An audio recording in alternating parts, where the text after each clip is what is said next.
السلام عليكم ورحمة الله وبركاته. إن الحمد لله نحمده ونستعينه ونستغفره ونعوذ بالله من شرور أنفسنا ومن سيئات أعمالنا. من يهده الله فلا مضل له ومن يضلله فلا هادي له. وأشهد أن لا إله إلا الله وحده لا شريك له وأشهد أن محمدا صلى الله عليه وسلم عبده ورسوله. يا أيها الذين آمنوا اتقوا الله حق تقاته ولا تموتن إلا وأنتم مسلمون.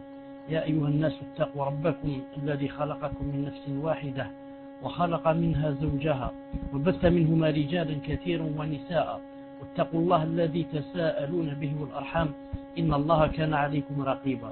يا أيها الذين آمنوا اتقوا الله وقولوا قولا سديدا يصلح لكم أعمالكم ويغفر لكم ذنوبكم ومن يطع الله ورسوله فقد فاز فوزا عظيما. ألا إن أصدق الكلام كلام الله وخير الهدي هدي محمد صلى الله عليه وسلم وشر الأمور محدثاتها وكل محدثة بدعة وكل بدعة ضلالة وكل ضلالة في النار. أما بعد حياكم الله وبياكم ومرحبا بكم dans ce cours de Sahih al-Jami' de Cheikh al-Albani rahimahullah ta'ala. Naam, nous allons juste réviser un peu le cours, ensuite commencer les nouveaux hadiths. Ensuite, vous pouvez, si vous voulez, dès maintenant, si vous voulez, vous pouvez lever vos mains pour les questions-réponses, Inch'Allah Ta'ala. Comme ça, celui qui rentre le premier, il a le droit de lever la main. Comme ça, personne ne dit pourquoi on m'a favorisé ou là on a favorisé un autre. Celui qui est rentré le premier dans le salon, il a plus de chances que les autres, bien sûr. Taïb. Nous sommes, Inch'Allah Ta'ala, si je ne me trompe pas, nous sommes le 5 Shawwal 1428, bi'idnillah subhanahu wa ta'ala, c'est-à-dire le 17 octobre 2007, bi'idnillah subhanahu wa ta'ala. On va réviser deux hadiths et on saute, Inch'Allah ta'ala, à un nouveau hadith. Naam. Le prophète sallallahu alayhi wa sallam a dit Bayna ana na'im ra'aytuni fil jannah. Alors que Whisper, moi je ne sais pas ce que tu leur as dit. Whisper, je ne sais pas, j'ai pas entendu ce que tu leur as dit parce que je n'étais pas là. Le prophète sallallahu alayhi wa sallam a dit Bayna ana na'im ra'aytuni fil jannah. Alors que j'étais en train de dormir, je me suis vu au paradis. Je me suis vu au paradis. فإذا بامرأة تتوضأ إلى جانب قص. Ensuite j'ai vu une femme qui faisait quoi? Qui était en train de faire des ablutions. De faire des ablutions devant un palais. Une seconde, Inch'Allah. Les questions, Inch'Allah Ta'ala, seront d'abord sur le cours. Sur le cours. Quand il lève la main le premier et il voit. S'il a une question sur le cours, il la pose. Sinon, il devra descendre sa main et attendre qu'on termine du cours, Inch'Allah Ta'ala. طيب استغفر الله واتوب اليه. Ensuite قالوا عفوا فقلت لمن هذا القصر. J'ai demandé à qui c'est ce palais. On m'a dit à Omar ibn Khattab. Il a dit فذكرت غيرتك فوليت مدبرا. Ensuite il a dit sallallahu alayhi wa sallam, je me suis souvenu, il a dit à Omar ibn Khattab, je me suis souvenu de ta jalousie. Je me suis rappelé ta jalousie, alors j'ai laissé le palais et je suis parti. Bien sûr, dans un autre hadith, Omar ibn Khattab radiyallahu ta'ala anhu a pleuré. Il a dit à Rasulullah, est-ce que de toi je suis jaloux? Est-ce que de toi je suis jaloux?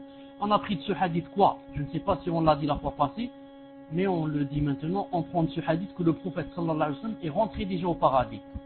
Et Allah ta'ala lui a fait voir qu'est-ce qu'il y a dans le paradis.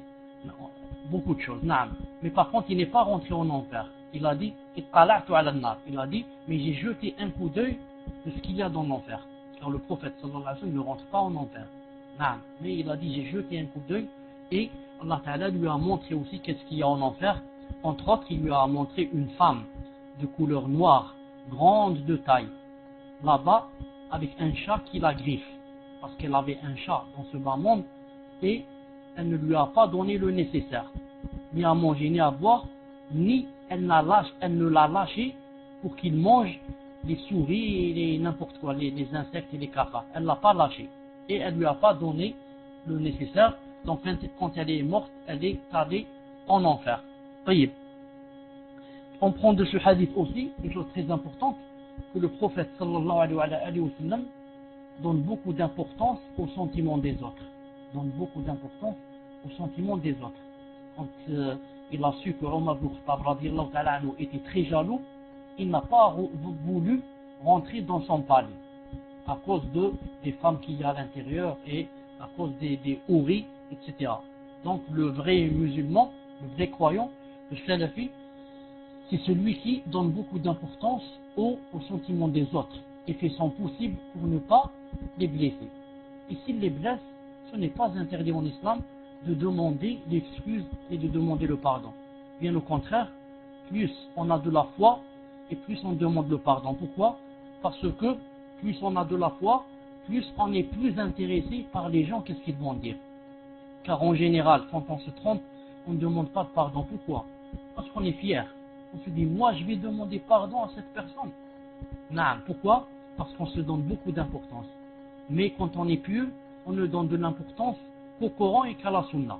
Ça ne nous dit plus rien, le fait de demander pardon, ou bien que cette personne va dire telle ou telle chose de moi. Ça ne me dit plus rien. L'essentiel, est-ce que quand je vais demander pardon, Allah Ta'ala sera ravi? Non, c'est ça l'essentiel. Ensuite, il y a un deuxième hadith, Coran et Sunna, Inch'Allah Ta'ala, toutes les 5 minutes, tu m'écris numéro 1. Ensuite, il y a un deuxième hadith où le prophète sallallahu alayhi wa sallam a dit que بينما أو بين أيوب يغتسل عريانا, alors que notre prophète Ayyub alayhi salam, si tu peux me rappeler Inch'Allah Ta'ala comment on dit Ayyub en français, pendant que Ayyub alayhi salam était en train de se laver nu, خر عليه جراد من ذهب. Job alayhi salam, Ayyub, naam, pendant qu'il était une fois en train de se laver nu. Nu, mais tout seul, pas avec les gens. Nu, mais tout seul, pas avec les gens. Allah subhanahu wa ta'ala lui a envoyé des sauterelles en or. Des sauterelles en or comme récompense, car vous savez qu'il est tombé malade pendant 13 années. Et on a dit, mais pour rappel seulement, attention à ceux qui vous disent que Ayyub alayhi salam était malade, et il y avait des vers qui sortaient de lui. Tout ça n'est pas vrai, Inch'Allah Ta'ala. Aucun vers n'est sorti de lui. Mais il était malade d'une maladie grave qu'on ne connaît pas exactement ce que c'est. Allah Ta'ala sait, il ne l'a pas cité. C'est pour ça que ça ne nous intéresse pas de savoir quelle était vraiment sa maladie. L'essentiel, 13 ans. Et quand il a guéri, l'une des faveurs qu'Allah Ta'ala et des récompenses qu'il lui a données, il lui a envoyé des sauterelles, masha'Allah, des sauterelles en or qui tombaient. De quoi? Qui tombaient du ciel. Bien sûr, des sauterelles, comme j'ai dit une fois, des sauterelles du paradis. Au paradis, les sauterelles sont en or, les oiseaux, etc. C'est pas comme ici. Naam. فجعل أيوب يحثي في ثوبه. Alors, Ayyub alayhi salam, qu'est-ce qu'il faisait? Il prenait de ces sauterelles et les mettait, dans ses habits. فناداه ربه تبارك وتعالى يا أيوب ألم أكن أغنيك عما ترى. Alors, Allah subhanahu wa ta'ala, l'a appelé et lui a dit, interpellé, lui a dit, ô Ayyub, ne t'ai-je pas enrichi, de ce que tu vois maintenant, ne t'ai-je pas enrichi, pour que tu ailles maintenant prendre des sauterelles en or, ne t'ai-je pas enrichi? Qu'a répondu Ayyub alayhi salam, qala bala wa izzatik, certes, wallah, tu m'as enrichi, walakin la ghinan bi an barakatik, mais je ne peux pas m'abstenir de quoi? De ta bénédiction. Une chose qui vient de toi, et Allah, je ne peux pas la laisser. Je dis la vérité. Une chose qui vient de toi, je ne peux pas la laisser. Je la prends, elle contient de la bénédiction et de la baraka. Naam. Ayyub alayhi salam, la hawla wa la quwwata illa billah, était tombé vraiment malade. Allah Ta'ala lui a donné une maladie vraiment grave au point que tout le monde l'a délaissé. Et tout le monde l'a renié, sauf sa femme, qui l'a secondé comme un pilier. Naam, la vraie femme, la vraie épouse, qui seconde son mari dans quoi? Dans les malheurs et dans les maladies. Et ne dit pas, celui-là il est tombé malade, maintenant je commence à chercher un nouveau mari. Alors, celui-là il est tombé malade, moi il ne m'intéresse plus. Il m'intéresse seulement s'il est en bonne santé, s'il est riche. S'il est riche, il est en bonne santé, il est masha'Allah. Maintenant qu'il est tombé malade, il a des malheurs, il a des problèmes, il a été expulsé de sa société, maintenant je n'en veux plus de lui. Je vais chercher quelqu'un de riche maintenant, quelqu'un de jeune et en bonne santé. Et le contraire est vrai.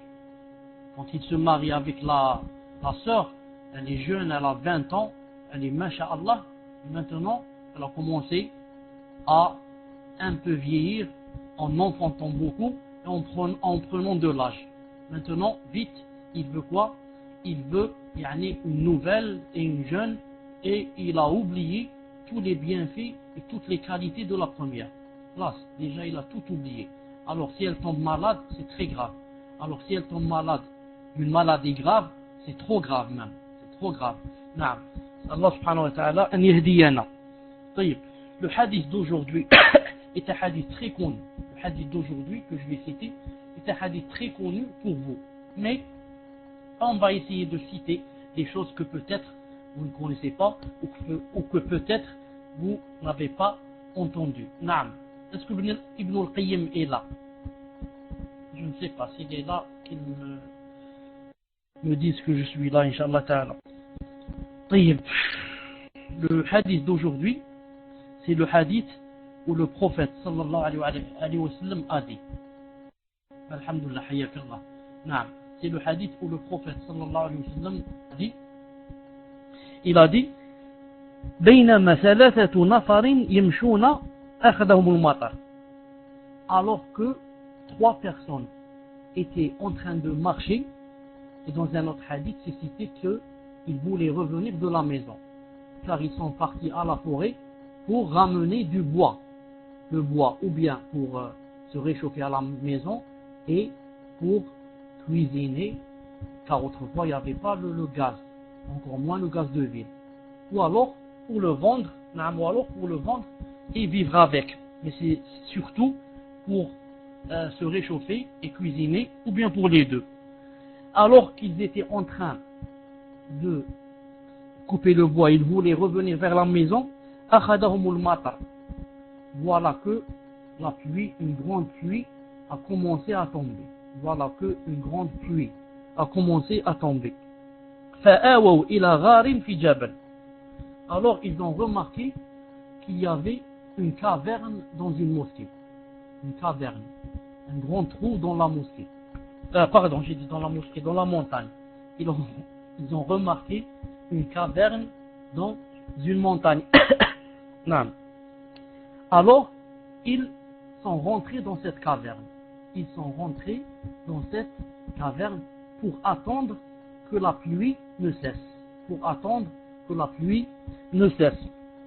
فإذا il a dit فانحطت على سامي غارهم صخرة من الجبل فانطبقت عليهم.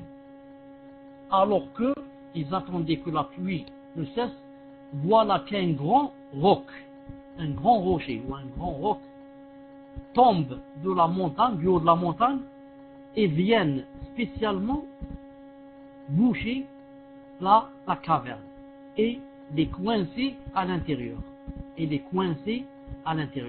Maintenant, ils se trouvent les trois enfermés par ce grand rocher qui vient de leur fermer, disons, l'issue. Il vient de leur fermer la porte. فقال بعضهم لبعض. Alors, ils se sont dit, انظروا أعمالا عملتموها صالحة لله فادعوا بها لعله يفرجها عنكم. Alors ils se sont dit, regardez ou regardons qu'est-ce que vous avez fait comme bonnes actions.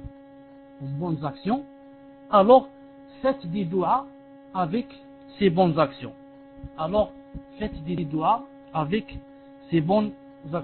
Naam. Je vais écrire ici une chose pour ne pas oublier, une seconde.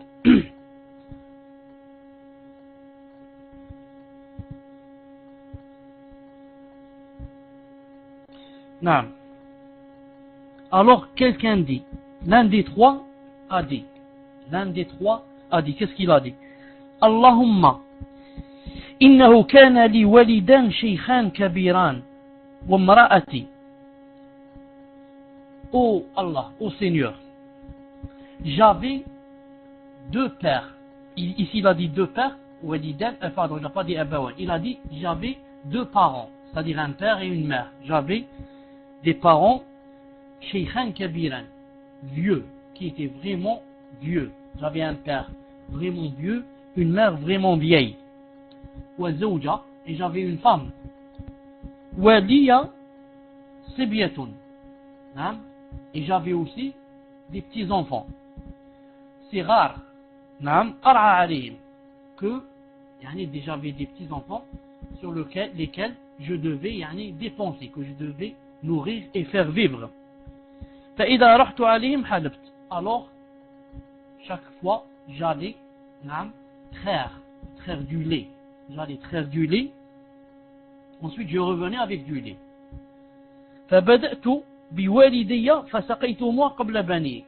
Ô Seigneur, tu sais que à chaque fois que je revenais avec le lait dans un récipient, que je commençais toujours par mes parents avant mes enfants. Je commençais toujours par donner le lait à mes parents avant que je ne donne à mes enfants. وإني ناء بي ذات يوم شجر. Et une fois, je suis allé couper des troncs d'arbres, toujours pour la cuisine et pour se réchauffer, et je me suis un peu éloigné. فلم آتي حتى أمسيت. Alors je ne suis revenu que le soir, vraiment tard, la nuit. نعم. فوجدتهما قد ناما. Alors j'ai trouvé que mes parents s'étaient endormis. Celui-là, qu'est-ce qu'il est en train de faire? Il est en train de parler avec Allah subhanahu wa ta'ala. Et il va faire la dua. Il est en train de parler avec Allah subhanahu wa ta'ala. Non. Il raconte son histoire, ensuite il va faire les doigts. طيب. Il a dit فحلبت كما كنت أحلب. Donc je suis revenu avec le lait comme d'habitude, mais cette fois je suis revenu tard au point où j'ai trouvé que mon père et ma mère s'étaient endormis. Il a dit فجئت بالحلاب, je suis venu avec le récipient plein de lait. فقمت عند رؤوسهما, et je me suis mis devant leur tête. جزاك الله خيرا. Je me suis mis devant leur tête. أكره أن أوقظهما من نومهما. نعم. Mais je ne voulais pas les réveiller de leur sommeil. Je ne voulais pas les réveiller de leur sommeil. وأكره أن أسقي الصبي قبلهما. Et en même temps, je ne voulais pas commencer par les enfants. Je ne voulais pas commencer à donner le lait aux enfants. Mais je voulais commencer par mes parents. نعم. والصبية يتضاغون عند قدمي. Et mes enfants, mes petits-enfants, étaient en train de pleurer, disons même, vraiment pleurer devant mes pieds. نعم. Ils étaient en train de pleurer devant mes pieds. فلم يزل ذلك دأبي ودأبهم حتى طلع الفجر. Et je suis resté ainsi, debout, devant mes parents qui dormaient en attendant qu'ils se réveillent, et mes enfants en train de pleurer à mes pieds jusqu'au lever du Fajr. Jusqu'au lever du Fajr. Naam. Maintenant il fait la dua. فإن كنت فإن كنت, il parle à Allah subhanahu wa ta'ala. فإن كنت تعلم أني فعلت ذلك ابتغاء وجهك ففرجت النار منها السماء.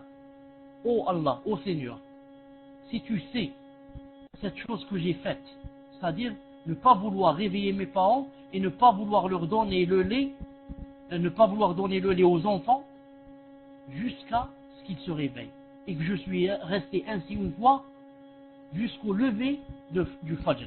Ya Allah, si tu sais que j'ai fait cette chose pour ton ravissement, naam, je ne l'ai pas faite pour X ou Y.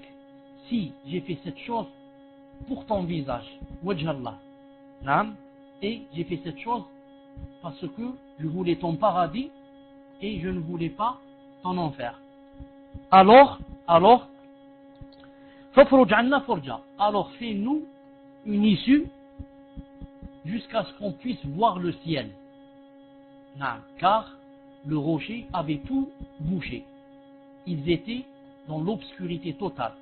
Celui-là, il a dit, Ya Allah, seulement fais-nous voir le ciel. Fais bouger un peu le rocher pour qu'on puisse au moins voir qu'est-ce qui se passe à l'extérieur. Il a dit, فَفَرَّجَ اللَّهُ مِنْهَا فُرْجَةً فَرَأَوْا مِنْهَا السَّمَاء.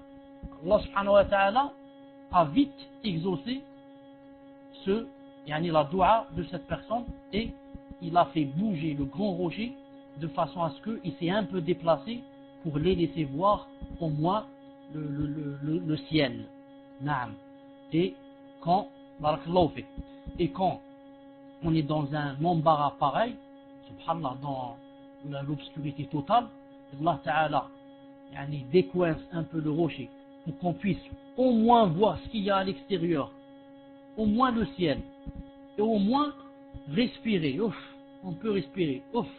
Au moins, il n'y a plus d'obscurité comme auparavant, on peut se voir. Déjà, c'est une grande ni'ma. C'est une grande ni'ma pour quelqu'un qui est coincé. Et demander aux gens qui, lorsqu'il y a un tremblement de terre, se trouvent enfouis sous la terre. S'ils pouvaient seulement regarder une petite chose de ce qui se passe à l'extérieur. Au moins avoir une petite relation avec l'extérieur. Car quand il y a comme ça un petit trou, un petit espace de lequel on peut voir ce qu'il y a à l'extérieur, on sent un grand soulagement dans le cœur. Et ensuite, si on peut appeler au secours, on peut peut-être nous entendre. Car il y a une petite relation entre nous et le monde extérieur. وقال الآخر, et le deuxième a dit, Allahumma innahu kanat li ibnatu ammin. Ô Seigneur, j'avais une cousine. أحببتها كأشد ما يحب الرجال النساء. Une cousine que j'ai aimée comme les hommes peuvent aimer la femme. أشد d'un amour très grand, comme un homme peut aimer une femme d'un amour très grand. وطلبت إليها نفسها فأبت حتى آتيها ب100 دينار. Alors je lui ai demandé une fois de faire la zina avec moi et elle s'est empêchée jusqu'à ce que je lui vienne avec 100 dinars en or. 100 dinars en or. Dans un autre hadith, c'est beaucoup mieux expliqué. Car ici, peut-être qu'on comprendrait que, donc, elle a accepté de faire la zina s'il lui donnait 100 dinars en or. Mais dans un autre hadith, il est dit que elle n'a pas accepté, elle s'est empêchée. Alors j'ai attendu une occasion où une fois il y avait eu une grande sécheresse et elle avait vraiment besoin de manger, de boire. Elle était vraiment dans le besoin, disons, de manger, de boire, disons, d'argent. Alors là, je lui ai demandé encore une fois qu'elle fasse le haram. Quand elle s'est vue vraiment dans l'obligation au point de mourir, elle m'avait demandé 100 dinars en or. Il est en train de parler avec Allah subhanahu wa ta'ala parce qu'il va faire la dua. Il a dit فَتَعِبْتُ, je me suis fatigué un peu pour lui amasser les 100 dinars. Dans un autre hadith, il a dit j'ai ramené 120 dinars. Elle m'en a demandé 100, j'ai ramené 120. Il a dit فَجِئْتُ بِهَا فَلَمَّا وَقَعْتُ بَيْنَ رِجْلَيْهَا, et lorsque je me suis préparé à faire le haram et que je me suis assis entre ses jambes, قالت يا عبد الله اتق الله. Elle m'a dit, ô serviteur d'Allah, Ya Abdullah, ittaqillah, aie peur d'Allah subhanahu wa ta'ala. qu'un Allah subhanahu wa ta'ala. نعم. ولا تفتح الخاتم إلا بحقه. Et لا تفتح يعني n'ouvre la bague. نعم. Elle voulait dire les parties intimes. إلا بحقه, qu'avec son droit. Et son droit c'est quoi ici? C'est le mariage. Ya Abdallah, ne fais cette chose que si tu te maries avec moi. Naam. Il a dit فَقُمْتُ عَنْهَا. Alors je me suis relevé d'elle. Dans un autre hadith, il est dit qu'elle a commencé à pleurer. Alors quand elle a commencé à pleurer, je lui ai dit pourquoi tu pleures? Elle a dit de cette chose que je suis en train de faire. Alors il a dit, il s'est relevé. Ici il a dit فَقُمْتُ عَنْهَا. Je me suis levé d'elle, je l'ai laissé, je suis parti. Maintenant il dit à Allah subhanahu wa ta'ala فَإِن كُنْتَ تَعْلَمْ, ô Seigneur, si tu sais que إِنِّي فَعَلْتُ ذَلِكَ ابْتِغَاءَ وَجْهِكَ, que j'ai fait cette chose يعني pour ton visage, pour ton paradis, pour ne pas rentrer en enfer, je me suis levé comme ça et je suis parti. Car il est parti, il a dit dans un autre hadith, je suis parti, je l'ai délaissé, mais avec un grand besoin d'elle dans mon cœur. C'est-à-dire je l'ai délaissé, mais en étant la chose la plus aimée dans mon cœur. Alors, si j'ai fait cette chose pour t'envisager Allah subhanahu wa ta'ala, alors fais-nous une issue. Naam. Il a dit que Allah subhanahu wa ta'ala alors a fait bouger le rocher une deuxième fois, et d'une façon qui leur a ouvert l'issue maintenant est plus grande, seulement ils ne peuvent pas sortir. Seulement, c'est pas assez grand pour qu'une personne puisse sortir. Mais c'est assez grand, par exemple, pour qu'une personne puisse sortir sa tête du trou, ou bien sa main, son pied, mais pas tout le corps, ils ne peuvent pas sortir. Naam. Taïb. Ici, ou la khadi après, Inch'Allah ta'ala, on va donner qu'est-ce qu'il y a comme avantage. Le troisième a dit Allahumma inni kuntu sta'jartu ajiran bi faraqi aruz. Oh Allah, moi j'avais employé quelqu'un chez moi, entre quoi, pour qu'il travaille chez moi, et que je lui donne un certain nombre de sacs d'orge, ou bien de blé, ou bien de riz. فلما قضى عمله قال لي أعطني حقي. Alors lorsqu'il a terminé la chose avec laquelle on était d'accord, par exemple je lui avais demandé par exemple de me bâtir une maison ou bien n'importe quoi, il a dit quand il a terminé la chose, alors il m'a dit donne-moi maintenant ce que tu dois me donner. Il a dit, je lui ai montré alors, voilà la chose que je t'avais promise, tel et tel sac de riz par exemple. Il a dit فَرَغِبَ عَنْهُ. Il a dit, il ne l'a pas accepté. Et dans un autre hadith, c'est expliqué que quoi? Que cet homme, le propriétaire, avait fait ramener une autre personne aussi, qui travaillait le même travail, et lui a donné le double. Alors, quand il a voulu payer cette personne, qui est dans la caverne bloquée, cette personne a dit au propriétaire, comment se fait-il? Cette personne, la deuxième là, a travaillé le même nombre d'heures que moi, ou bien le même nombre de jours. Comment se fait-il que tu lui aies donné le double? Alors le propriétaire a répondu, est-ce que je t'ai enlevé quelque chose? Est-ce que je t'ai enlevé quelque chose? Soit je t'ai volé quelque chose? Je suis libre. Je fais venir deux bonhommes pour le même travail. Je dis à l'un, je te donne 10 euros par jour, et je dis à l'autre, je te donne 30 euros par jour. Est-ce que toi, quand je t'ai dit, je te donne 10, je t'ai volé quelque chose, je t'ai pris quelque chose de ta part? Je t'ai dit, je te donne 10, tu es libre, tu travailles chez moi, tu ne travailles pas, tu es libre. Et je donne à l'autre 30 ou 40 ou 50, je suis libre. Je donne mon argent à qui je veux. Et peut-être je donne au deuxième mieux que toi, car il sait mieux travailler que toi, ou bien c'est un ami à moi, ou bien il est plus pauvre que toi, ou bien, tu n'as rien à voir dans cela. Essentiel, je t'ai dit, je te donne tant de sacs de riz. Tu travailles ou tu travailles pas? Tu as accepté. Donc, l'autre il s'est tu.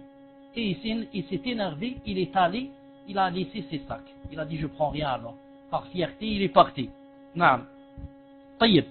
Alors l'autre, celui qui est dans la caverne, il est en train toujours de parler avec Allah.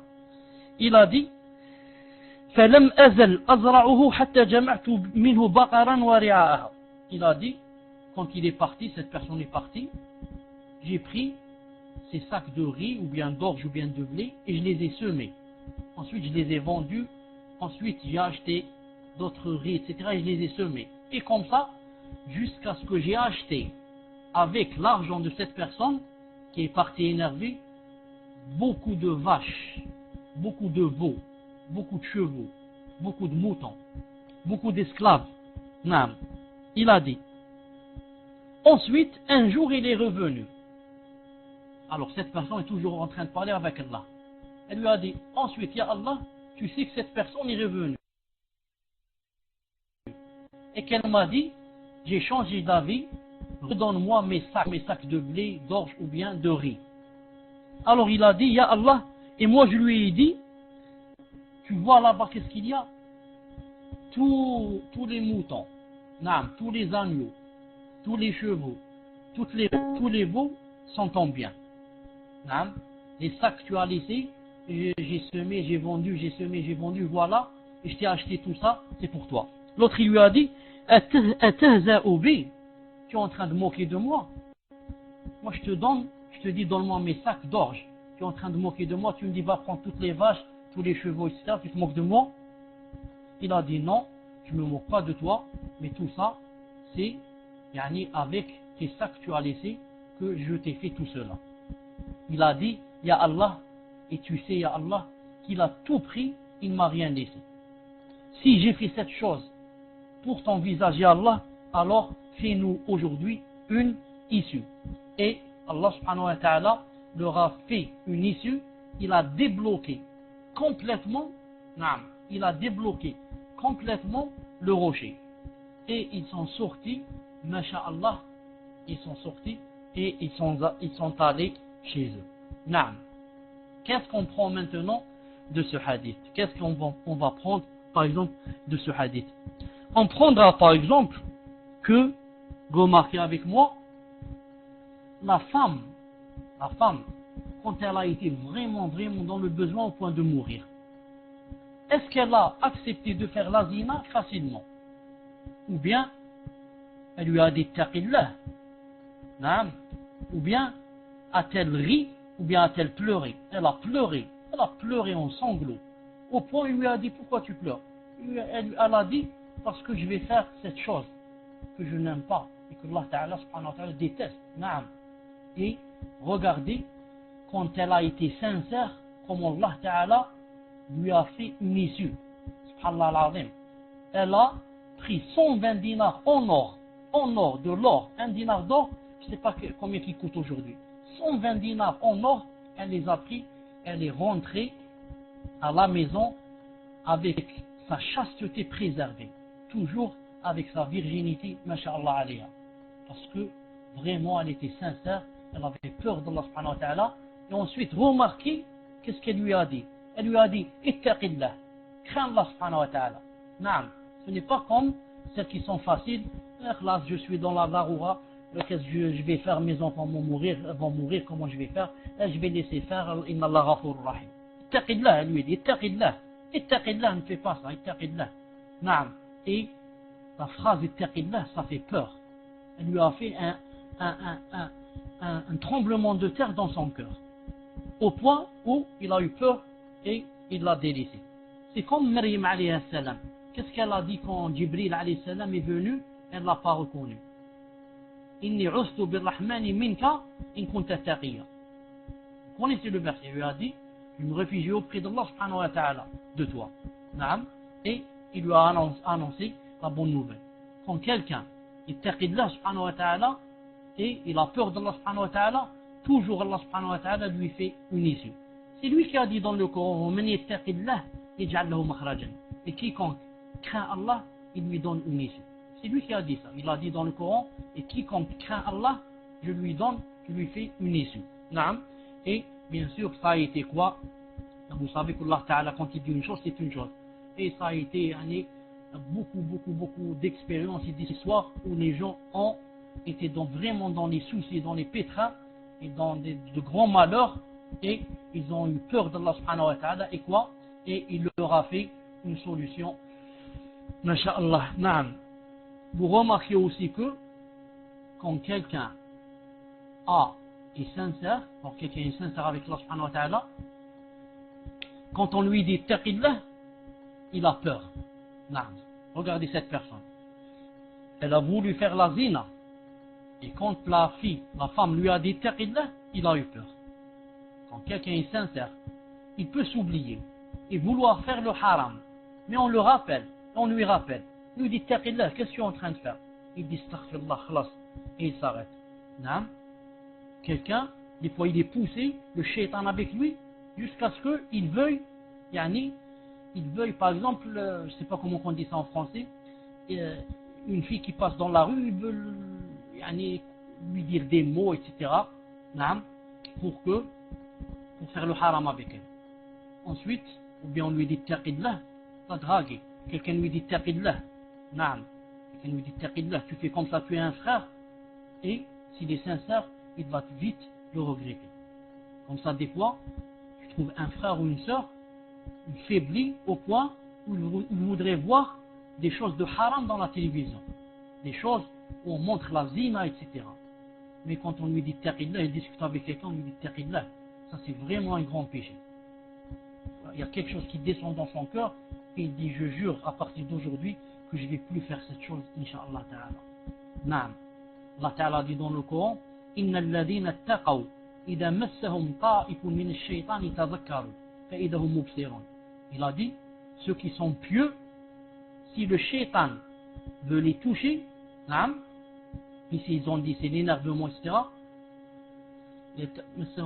تذكروا, ils se rappellent, فإذا هم مبصرون, et les voilà sur le vrai chemin. Donc en islam, ce n'est pas on ne fait pas des fautes, mais si on va faire la faute et quelqu'un nous rappelle, ou là on est vraiment sincère, on se rappelle vite. Et on dit j'ai failli tomber dans le péché. Alhamdulillah que Allah subhanahu wa ta'ala m'a sauvé. Plus tu es sincère avec Allah subhanahu wa ta'ala, plus quand tu vas faire le péché, il te le fait rappeler. Car le prophète sallallahu alayhi wa sallam a dit que toutes les personnes ont un wa'id, quelqu'un qui te fait un rappel dans ton cœur. Toutes les personnes ont cette voix dans le cœur qui, lorsque tu vas faire le haram, elle te dit attention, taqillah, attention, qu'est-ce que tu es en train de faire? Attention, tu es un frère avec la barbe. Attention, tu es une sœur avec le djilbab. Comment tu fais ces choses-là? Naam. Mais, cette chose, cette voix que l'on entend de notre cœur, elle faiblit et elle grandit. Naam. Plus on fait des péchés, plus elle faiblit. Au point où des fois, cette voix n'existe plus. Alors on voit la personne, elle fait tous les péchés du monde. Et plus on a peur d'Allah, plus cette voix est tout le temps avec nous. On entend dans notre oreille, on entend attention, qu'est-ce que tu vas faire? Attention, crains Allah, attention, ceci. Naam. Vous avez sûrement l'expérience de cette chose. Toute personne entend cette voix dans son cœur qui lui parle. Et c'est un hadith du prophète sallallahu alayhi wa sallam qui dit cela. Naam. طيب. Autre chose ici, je ne sais pas s'il y a aussi autre chose à dire. Naam. Cheikh Al-Albani rahimahullah dans Irwa al-Ghalil a authentifié un hadith au temps de Omar ibn Khattab radiyallahu ta'ala anhu. Une femme a eu soif à un point où elle allait mourir. Elle a rencontré un berger, elle lui a dit donne-moi à boire. Il lui a dit non, sauf si tu me laisses faire la zina. Elle l'a laissé faire la zina avec elle pour ne pas mourir. Naam. Ensuite, quand Omar ibn Khattab radiyallahu ta'ala anhu a eu vent de cette affaire, ou bien j'ai oublié, maintenant c'est moi qui ai oublié, ou bien c'est elle qui est allée vers lui pour lui raconter ce qui s'est passé pour qu'il la fouette. Naam. Il lui a pardonné. Il s'est assis avec Ali ibn Abi Talib. Naam. Ils ont parlé de l'affaire. Ils sont arrivés au résultat que quoi? Qu'elle a fait cette chose dans la darura. Naam. Elle l'a pas fait parce qu'elle voulait la zina. Et Omar ibn Khattab non seulement ne l'a pas fouetté, mais encore lui a donné un peu d'argent. Le hadith, il est sahih, il est dans quoi? Il est dans Irwa al-Ghalid de Sheikh al-Albani, rahimahullah. Naam. La hawla wa la quwwata illa billah, Allah subhanahu wa ta'ala al-afiya. Allah subhanahu wa ta'ala al-afiya. Naam. On prend aussi de ce hadith, il y a beaucoup de choses à prendre. On prendra par exemple aussi que il est, naam, de la sunna de faire les douas, quand on est quoi? Quand on est dans les malheurs. Quand on est dans les malheurs, dans les problèmes, dans les mashakil, naam, qu'est-ce qu'on doit faire? On doit commencer par les douas. Naam, la première des choses qui doit nous venir à l'esprit, c'est quoi? C'est de faire des douas à Allah subhanahu wa ta'ala. Car faire des douas, c'est vraiment adorer Allah ta'ala. Car le prophète sallallahu alayhi wa sallam a dit dans un hadith sahih, il a dit الدعاء هو العبادة. Il a dit le dua, ou bien la dua comme vous dites vous, c'est l'adoration. C'est comme si vous voulez dire la vraie adoration, c'est vraiment les doigts. Non. Je n'oublierai pas de dire qu'il y a un hadith da'if, qu'il y a un hadith faible qui dit الدعاء مخ العبادة.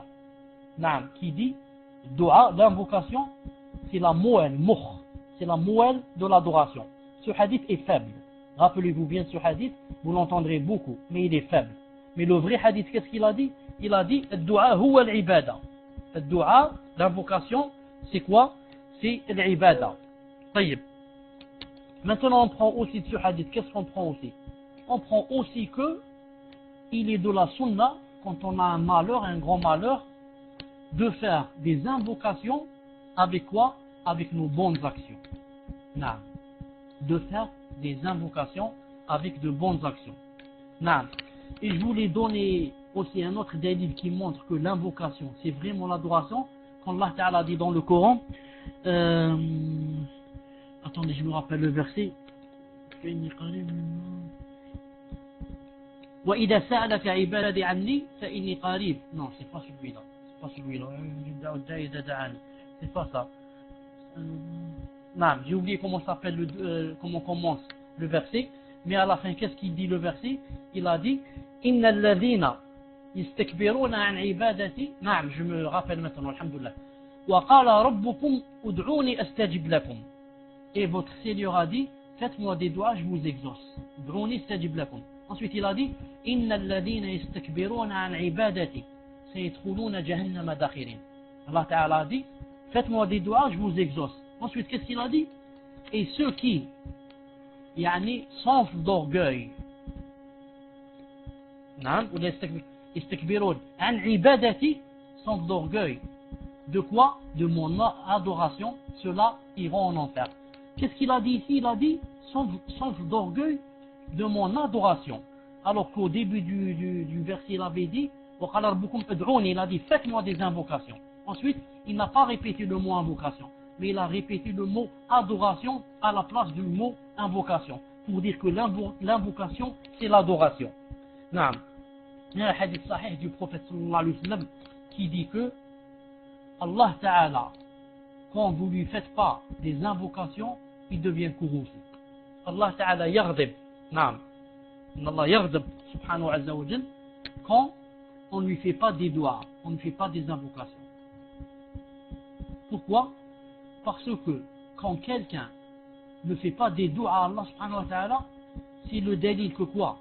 C'est le délit que sa relation n'est pas étroite avec Allah subhanahu wa ta'ala. Non.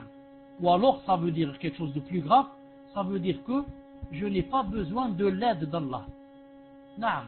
Moi je me suffis à moi-même, à mon argent et à mes connaissances. Je n'ai pas besoin de faire des doigts.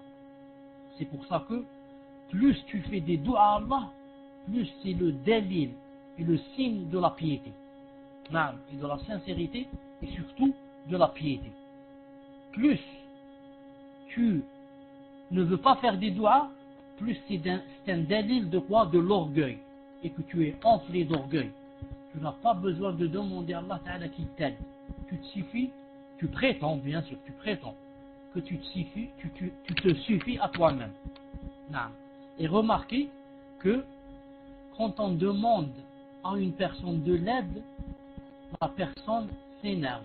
Et quand on demande de l'aide à Allah, Allah Ta'ala est ravi. C'est le contraire. Et quand on ne lui demande pas de l'aide, on ne lui fait pas des doigts, c'est là qu'il se courrouce contre nous. Subhanallah al-Azim. C'est pour ça que le pieux, il n'arrête pas de faire les invocations à Allah. Dans toutes les choses. Même dans la petite chose.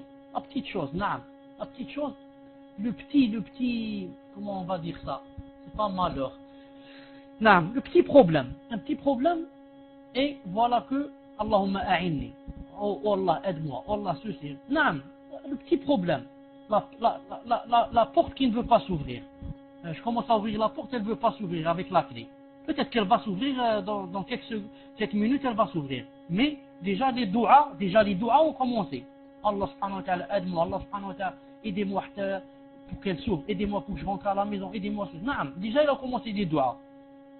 Alors que d'autres ne font les doigts à Allah subhanahu wa ta'ala que si c'est vraiment le grand malheur.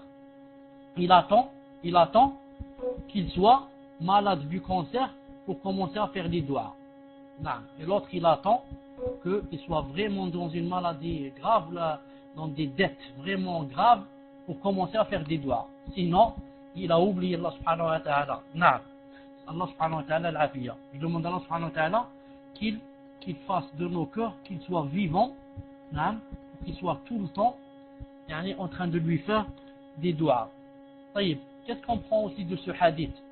On prend de ce hadith, comme je disais, que quand on a des malheurs, c'est permis, c'est même autorisé, comme c'est dans ce hadith, de faire des doigts avec les bonnes actions qu'on a faites. Par exemple, tu es vraiment dans l'embarras, dans un grand problème. Rappelle-toi une bonne action que tu as faite un jour et dis: oh Seigneur, tu sais que une fois j'ai fait cette chose et cette chose. J'ai donné de l'argent à X, j'ai aidé Y, j'ai fait ceci, j'ai fait cela.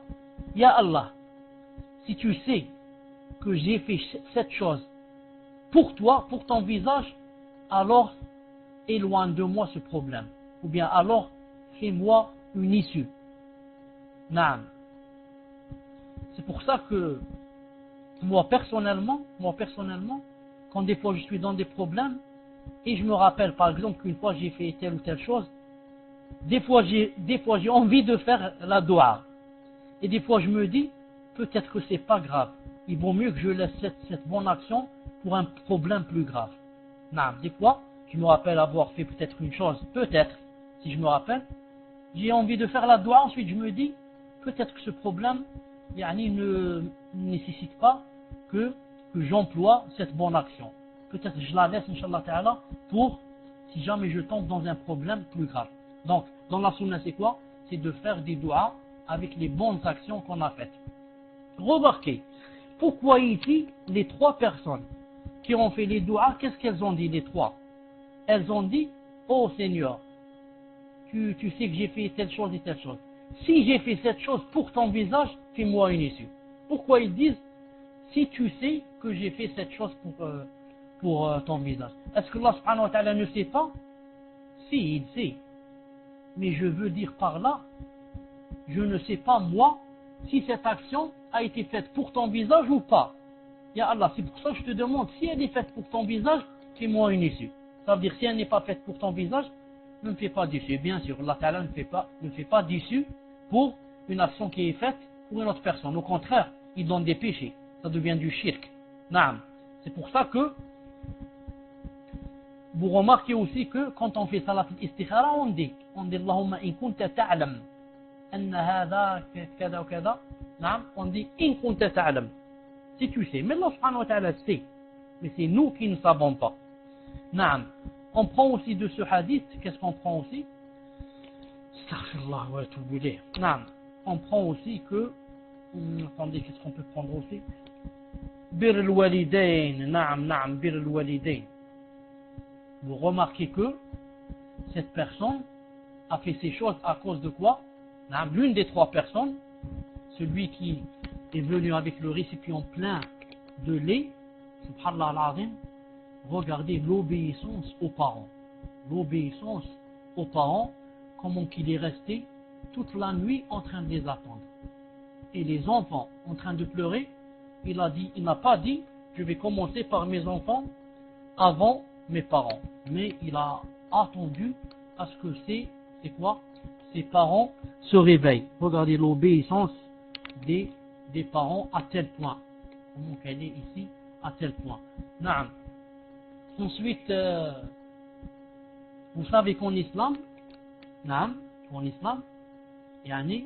le droit des enfants et s'il y a contradiction entre le droit des parents et le droit des enfants, on commence par le droit des enfants. Car avoir des enfants, leur droit vient avant le droit des parents. Les enfants, c'est nous qui devons les nourrir, etc. Nos parents sont en grande classe. C'est pour ça s'il y a contradiction, si je commence par mes parents ou mes enfants, on doit commencer par les enfants. Donc ici, les ulama ont dit, parce que le temps des 3 personnes qui ont fait les doigts dans la caverne, c'était dans leur sharia, c'était des parents étaient avant le droit des enfants. Mais dans notre sharia, le droit des enfants est avant le droit des parents. Ensuite, il y a autre chose. Pourquoi cette personne a laissé les enfants pleurer à ce point? Est-il permis en islam qu'on fasse du mal aux enfants à ce point? Il est permis si c'est à cause de quelque chose de plus important. Si c'est à cause de quelque chose de plus important. Vous connaissez tous le hadith du Bukhari et des Sunan où une personne est venue demander qu'on l'invite. Et le prophète sallallahu alayhi wa sallam a demandé à ses compagnons qui peut inviter cette personne. Une personne a dit moi ya Rasulullah. Et il est parti vers sa femme, lui dire attention, il y a des invités du prophète sallallahu alayhi wa sallam qui arrivent. As-tu quelque chose à manger? Elle a dit je n'ai rien, sauf le manger des enfants. Et cet homme a dit ça ne fait rien, pose-nous le manger des enfants. Subhanallah al-Azim. Ce sont les invités du prophète sallallahu alayhi wa sallam. Et elle lui a dit il n'y a pas beaucoup. Il lui a dit ça ne fait rien, nous on va pas manger, mais éteins la lampe et comme ça on va faire semblant de manger, juste pour laisser les invités manger. Bien l'invité, il y avait un homme. Et ils ont fait venir l'invité, et ils ont fait semblant en train de manger, ils ont éteint la lampe, et juste pour le laisser manger, et les enfants là-bas étaient en train de pleurer.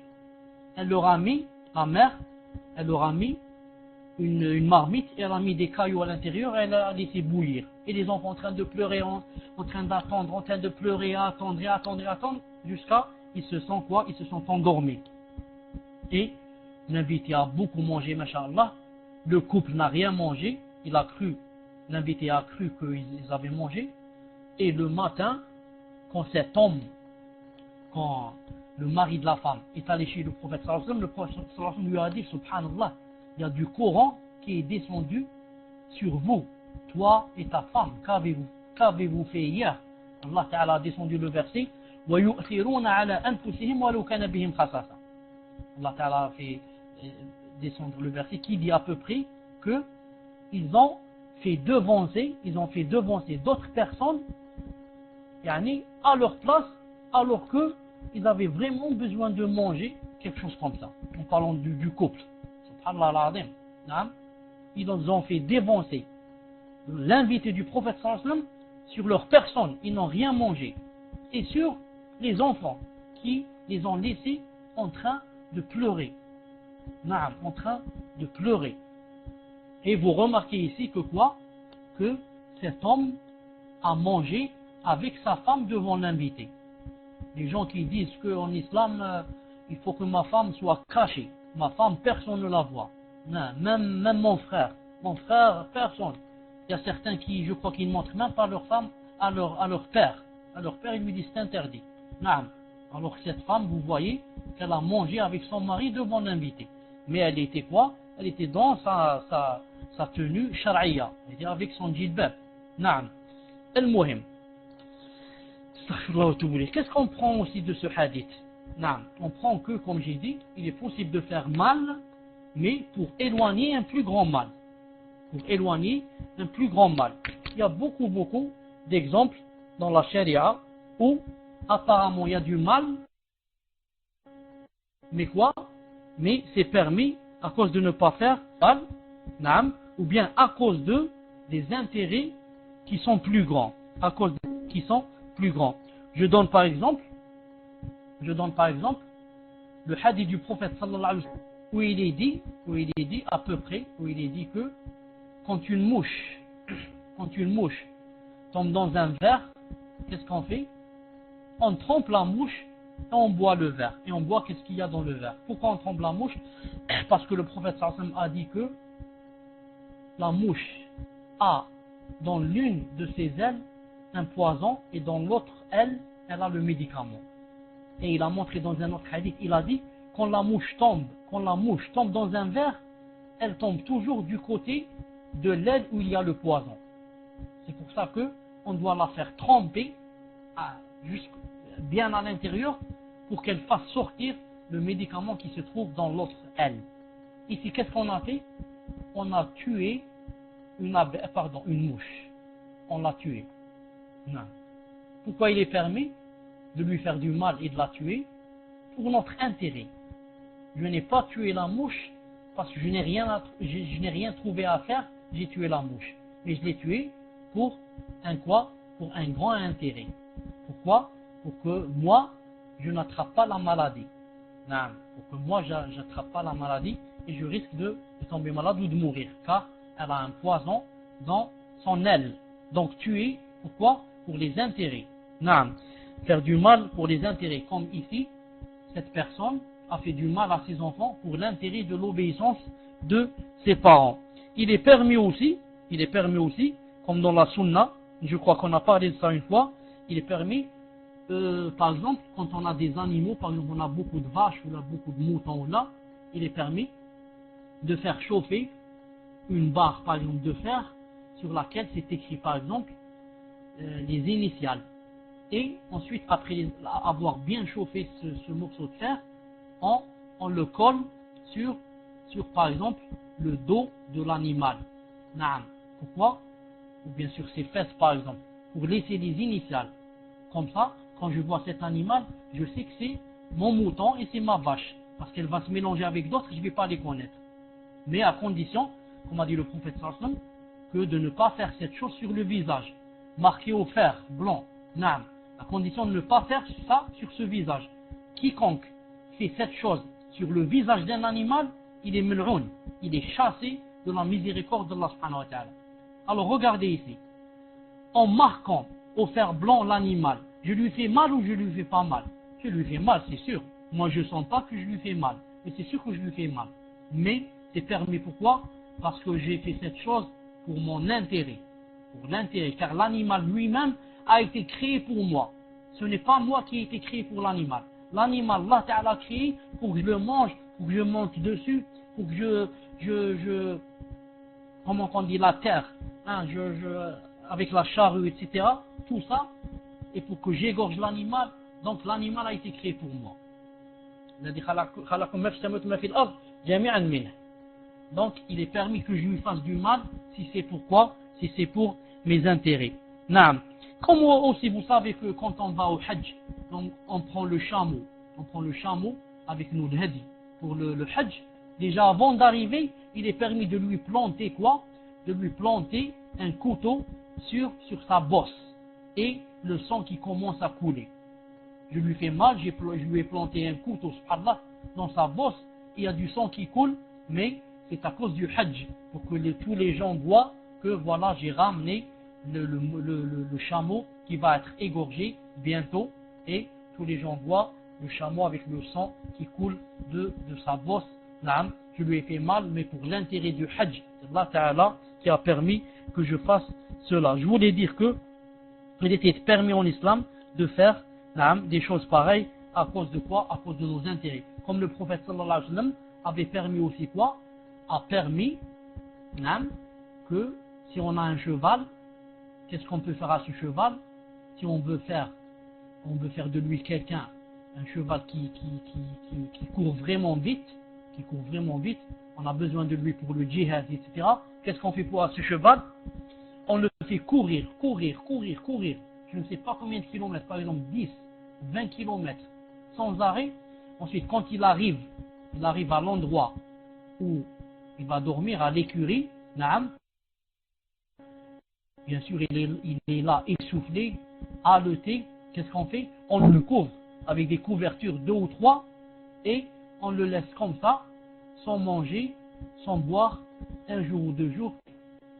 Subhanallah, combien qu'il a couru, combien qu'il sue maintenant, et on va le laisser sans manger. Qu'est-ce que ça va donner? Il va maigrir. Mais c'est pour son intérêt. Je lui ai fait mal, c'est pas parce que l'islam me dit de faire mal aux animaux. Non, mais il me dit, c'est pour l'intérêt du cheval, pour qu'il soit un peu maigre, et comme ça il va beaucoup courir. J'aurai besoin de lui dans le djihad. Et la preuve que l'islam ne nous exhorte pas à faire du mal aux animaux, la preuve c'est quoi? C'est que cette femme est rentrée où? Est rentrée en enfer à cause d'un chat. Naam. Et cette prostituée est rentrée au paradis à cause d'un chien. Elle lui a donné à boire. Naam. Elle l'a trouvé en train d'haleuter, en train de manger la boue, tellement il avait soif. Elle est descendue dans le puits avec ses souliers, elle a rempli son soulier d'eau et elle a donné à qui? Elle a donné au chien, il a bu. Allah Ta'ala lui a pardonné quoi? Ses péchés. C'était quoi ses péchés? La fornication. Elle couchait avec des hommes. Ce n'est pas un petit péché, elle se faisait embrasser. Elle couchait avec des hommes. Allah Ta'ala lui a pardonné, subhanallah al-azim, lui a pardonné à cause de quoi? À cause d'un chien. Elle n'a pas fait du bien à un croyant. Elle a fait du bien à un sale chien. Et Allah Ta'ala lui a pardonné. C'est le délit qu'Allah Ta'ala nous exhorte à, que les animaux ont une valeur en islam. Et ensuite, si on parle d'animaux, le prophète sallallahu alayhi wa sallam, n'a-t-il pas dit que, par exemple, les os, qu'il était interdit de quoi? Les os et aussi les excréments des animaux, les excréments de la vache, etc., du mouton, etc. Il a dit, si vous allez aux toilettes, ne vous essuyez pas avec. Pourquoi? C'est le manger des animaux, des djinns qu'on ne voit pas. Ils ont des femmes, j'ai dit hier, ils ont aussi des animaux, ils vivent avec, comme nous on a des moutons, ils ont des animaux. Ces animaux, qu'est-ce qu'ils mangent? Un animal qui est djinn en même temps, qu'est-ce qu'il mange? Il ne mange pas ce qu'on mange nous. Il mange les excréments des vaches, etc. Donc, qu'a dit le prophète, il nous a interdit qu'on s'essuie dans les toilettes avec les excréments des vaches et des chameaux et des moutons, etc. Pourquoi? À cause des animaux, des djinns. Donc regardez comment l'islam, même le djinn, son animal, il lui donne la valeur. Et il te dit, tu ne dois pas t'essuyer avec cette chose. Tu la laisses à l'animal du djinn. Regardez l'islam, comment qu'il exhorte pour les animaux. Qu'est-ce qu'on peut prendre aussi de ce hadith? On peut prendre aussi de ce hadith, qu'est-ce qu'on peut prendre? Attendez, je voulais dire quelque chose. Non, on peut prendre quoi par exemple? Non, on peut prendre que la troisième personne, elle avait fait quoi? Elle avait, puisque l'autre s'est énervé, il a laissé ses sacs d'orge et de riz, la troisième personne les a employés. Non, elle a semé, elle a vendu, elle a acheté, ensuite elle a acheté des vaches, etc., etc. Qu'est-ce qu'on peut prendre? On peut prendre que si quelqu'un me laisse une amana chez lui, quelqu'un par exemple me laisse de l'argent chez lui, non, il me dit, voilà telle somme, laisse-la chez toi, et dans un an tu me la rends, je reviens. Moi j'ai pris cet argent sans lui demander son avis, et ensuite j'ai acheté par exemple une belle voiture avec, une belle Mercedes pour lui. Quand il revient, il me dit, donne-moi mon argent, je lui dis, regarde, je t'ai acheté une belle Mercedes et une belle maison. Non, ici, ça dépend de la personne elle-même. est-ce qu'elle accepte ces choses ou elle te dit alors rends-moi mon argent. C'est comme ça en islam. Moi je t'ai pas dit de m'acheter une Mercedes ni de m'acheter une maison. Au contraire, moi je voulais acheter une R4 et une 2 chevaux. Voilà mon souhait. C'était d'acheter une vieille voiture. Et toi tu m'as acheté la Mercedes toute option. Qui t'a dit? Qui t'a dit ça? Moi je voulais acheter la voiture la plus ancienne du monde. Et toi tu m'achètes ça? Ensuite toi tu m'as acheté une belle maison dans un beau quartier. Moi je voulais acheter une maison à la campagne. Qui t'a dit de m'acheter ça? Donc s'il accepte, alhamdoulilah, on doit lui rendre son argent. Donc il est permis d'utiliser de quelqu'un sans son avis, mais à condition de l'attendre pour qu'il revienne, pour qu'on voit s'il est d'accord. Pour qu'on attende quand il revient pour voir s'il est d'accord. Naam. On va donner des exemples que il est permis d'employer la chose de quelqu'un sans son avis pour son intérêt. Attention, pour son intérêt, lui. Naam. Et quand il revient, on va voir s'il accepte cette chose qu'on a achetée. D'accord? S'il n'accepte pas, qu'est-ce qu'on fait? On lui rend la même chose qu'il nous a laissé. On lui rend la amana qu'il a laissé. S'il a laissé de l'argent, on lui rend l'argent. S'il a laissé de l'or, on lui rend de l'or. Naam. Je donne comme exemple hadith Urwa al-Bariqi dans Tirmidhi, c'est un hadith sahih authentifié par Cheikh al-Albani, où le prophète sallallahu alayhi wa sallam a donné à une personne un dinar. Il lui a dit va m'acheter un mouton. Qu'a fait Urwa al-Bariqi? Avec ce dinar, il a acheté 2 moutons.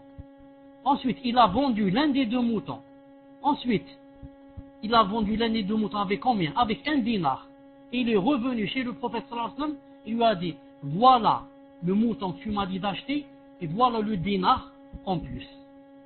Et le prophète sallallahu alayhi wa sallam a accepté. Est-ce que le prophète sallallahu alayhi wa sallam a demandé à cette personne de lui acheter, d'aller acheter 2 moutons et de vendre un mouton? Il ne lui a pas demandé de faire ça. Il lui a dit achète-moi un mouton.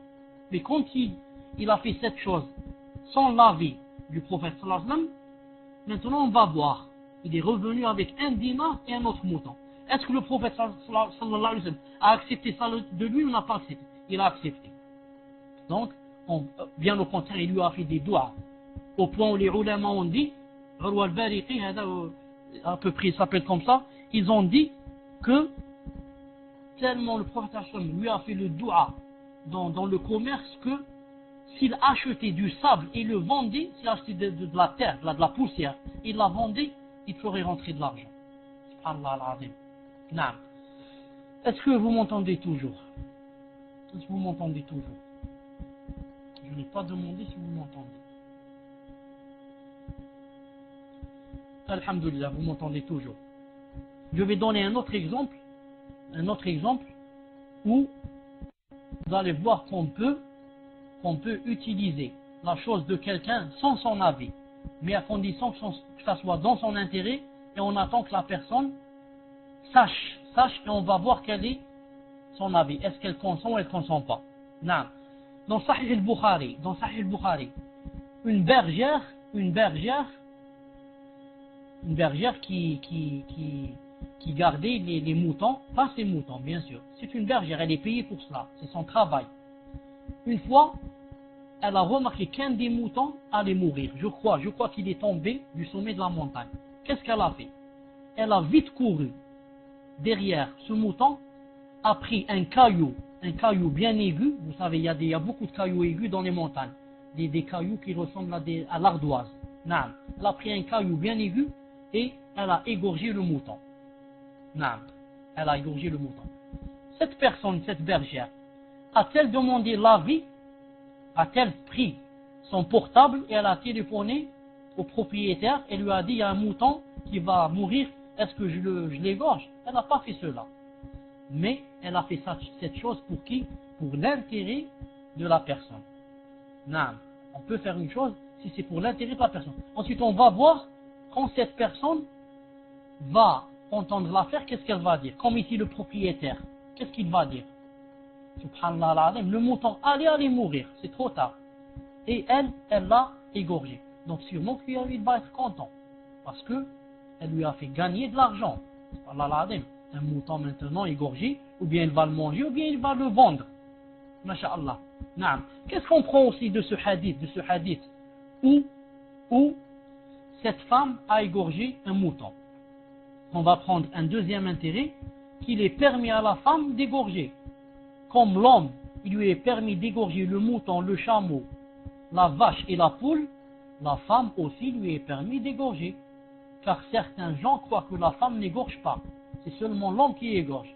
Pourquoi tu n'égorges pas toi à la maison la poule? Pourquoi tu vas attendre le voisin qu'il vienne pour qu'il nous égorge la poule?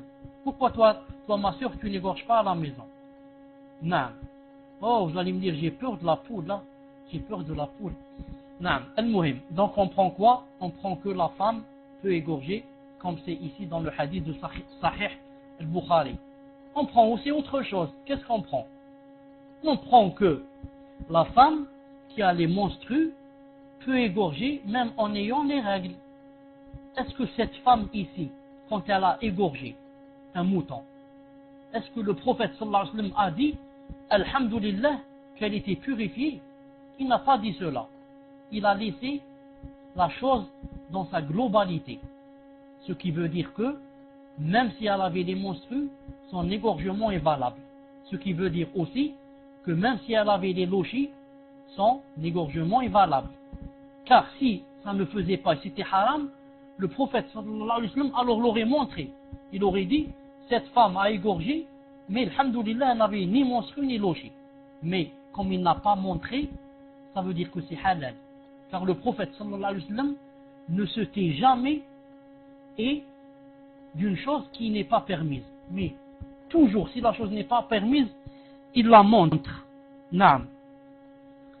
Où est-ce qu'on prend aussi un autre exemple où il est permis d'employer la chose des autres, naam, sans leur demander leurs avis.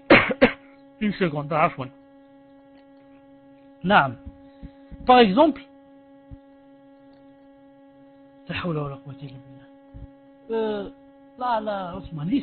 l'histoire de Moussa alayhi salam dans Surat al-Kahf. L'histoire de Moussa alayhi salam dans Surat al-Kahf. Vous savez que il est monté dans une barque. Ensuite, subhanallah al-azim, il a trouvé la barque. Et la barque ne lui appartient pas. Même les gens se sont étonnés. Ils ont dit, tu fais un trou dans cette barque? Non, c'est pas lui qui faisait, pardon, c'est le Khadir. Khadir alayhi salam. Non, a trouvé la barque. Non. En fin de compte, il a trouvé pourquoi? Il l'a trouvé parce qu'il savait qu'il y avait un roi et toutes les belles barques. Alors là, il lui a fait un trou comme ça. Lorsque le roi la voit, il va dire, je ne prends pas cette barque, elle est trouée. Elle a un défaut. Naam. Donc ici, le Khadir alayhi salam a fait un trou, ce n'est pas pour trouer.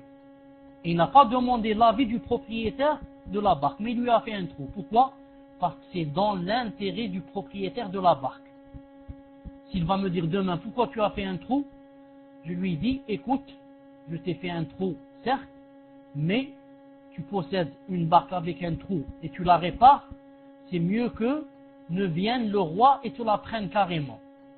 Laisse-moi, je te fais un trou, naam, tu m'excuses de t'avoir fait un trou dans ta barque, mais tu as gagné ta barque. Sinon, le roi te l'aurait prise. Naam, il t'aurait pris ta barque. Il y a aussi d'autres exemples, pardon, que je ne me rappelle pas ici, mais qui montrent que, yani, on fait la chose pour l'intérêt des gens. On fait la chose pour l'intérêt des gens. Et comme je me rappelle aussi, que Khadir aussi, qu'est-ce qu'il a fait? Il a réparé un mur. Il a trouvé un mur qui allait tomber. Il l'a réparé sans demander l'avis du propriétaire. Le mur des orphelins. Mais il l'a réparé, pourquoi? C'était dans leur intérêt. Car il savait, Allah Ta'ala lui a dit qu'il y avait un trésor caché dessus. Donc, il l'a réparé sans demander l'avis des autres. Est-ce que je répare ou je ne répare pas? Pourquoi? Parce que comme j'ai dit, c'est dans leurs intérêts. Non, je crois qu'il y a aussi d'autres, sûrement, d'autres intérêts dans le hadith, mais que je ne me rappelle pas maintenant. C'est pour ça que je vais m'arrêter ici. Non, j'oublierai pas une chose très importante dans ce hadith que, alhamdoulilah, Allah Ta'ala m'a fait rappeler, j'ai pas oublié, c'est quoi? C'est le fait de quoi? Le fait de fréquenter, naam, de fréquenter, d'avoir une bonne fréquentation et de fréquenter des hommes pieux, masha'Allah. Regardez ces trois hommes, ces trois personnes, quand elles étaient toutes les trois vertueuses et elles sont tombées dans un problème, comment qu'elles ont fait des du'as et Allah subhanahu wa ta'ala les a fait sortir du malheur, les a fait sortir du malheur.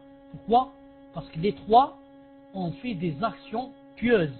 Alors, quand elles sont tombées dans les problèmes, elles ont fait des du'as à Allah subhanahu wa ta'ala et Allah subhanahu wa ta'ala leur a fait une solution. L'autre, regardez l'obéissance de ses parents. L'autre, regardez comment qu'il n'a pas fait le haram avec sa cousine, alors que dans un autre hadith il est dit qu'elle était belle. Et regardez, il est arrivé au point, subhanallah al-azim, où il a enlevé ses vêtements, elle a enlevé ses vêtements, etc. Et c'est très très très très difficile à une personne de se retenir, arriver à ce stade-là, et de se lever, subhanallah al-azim, et de ne pas faire le haram, subhanallah al-azim. Et regardez l'autre histoire, l'autre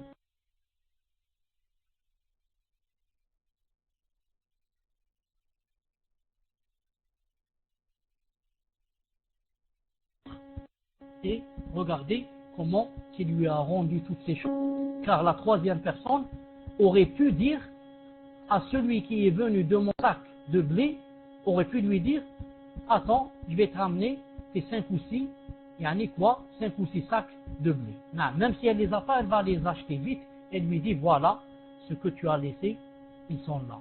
Subhanallah al-azim. Regardez, subhanallah al-azim, la piété, la piété. Il n'est pas au courant que toutes ces vaches, tous ces chevaux, tous ces moutons lui appartiennent. Et je lui dis: prends tout ça, ça t'appartient. Regardez la piété, personne ne le sait. Seul Allah sait. Seul Allah sait. Non, je peux moi aller vite dans le prochain village, je lui achète 10 sacs de riz et je lui dis: voilà les sacs que tu as laissés. Il ne sait pas, il n'est pas au courant. D'ailleurs il s'est étonné. Il a dit: non, c'est pas vrai. Tout ça ne m'appartient pas, c'est pas vrai. L'autre il lui a dit: si, wallah, ça t'appartient. Non. Alors, c'est l'avantage de fréquenter les bonnes gens, de fréquenter les personnes pieuses. Regardez, imaginez les trois, si les trois n'étaient pas des personnes pieuses, si l'un des trois était un soulard, et l'autre un fornicateur, et l'autre une personne qui vend, qui travaille dans l'usure, qui travaille dans les banques. Comment et quel doit faire aujourd'hui de ce monde? Mais comme les trois étaient des personnes pieuses, regardez, elles ont fait des doigts. Avantage quand on fréquente une personne qui est pieuse. Même quand on a des problèmes, on sort de quoi? On sort des problèmes. D'ailleurs, le prophète sallallahu alayhi wa sallam, qu'est-ce qu'il a dit? Il a dit: innama rajulu ala dini khalilih falyanzur ahadukum man yukhalil. Sallallahu alayhi wa sallam a dit: chaque personne, la personne, c'est d'après son entourage, d'après sa fréquentation, que chacun de vous alors voit, comme ça a dit le prophète sallallahu alayhi wa sallam. Moi, quand je vois des gens, je vois une personne tout le temps avec des gens qui boivent de l'alcool, ça veut dire que cette personne finira par boire de l'alcool, qu'elle le veuille ou pas. Même si elle va me dire: non, moi je ne bois pas de l'alcool, non, moi je m'assois seulement avec eux. Je leur dis: non, tu ne bois pas, mais tu vas la boire très bientôt. Naam, une personne qui fréquente des personnes qui n'aiment que la danse, la musique et les femmes, je vais lui dire: toi, tu ne vas pas finir, tu ne vas pas tarder à faire la même chose. Il va me dire: c'est pas vrai. Je lui dis: non, la personne ne ment pas. Personne d'après sa fréquentation. Et toi, tu fréquentes cela, tu vas devenir comme eux. Et c'est valable pour quelqu'un qui n'est pas pieux, mais ne fréquente que les pieux. Il ne va pas tarder à être comme eux. Il ne va pas tarder à être comme eux. D'ailleurs, le prophète, sallallahu alayhi wa sallam, qu'est-ce qu'il dit? Non, mais comme il y a le proverbe là qui dit qui s'assemble se ressemble. Non, qui s'assemble se ressemble.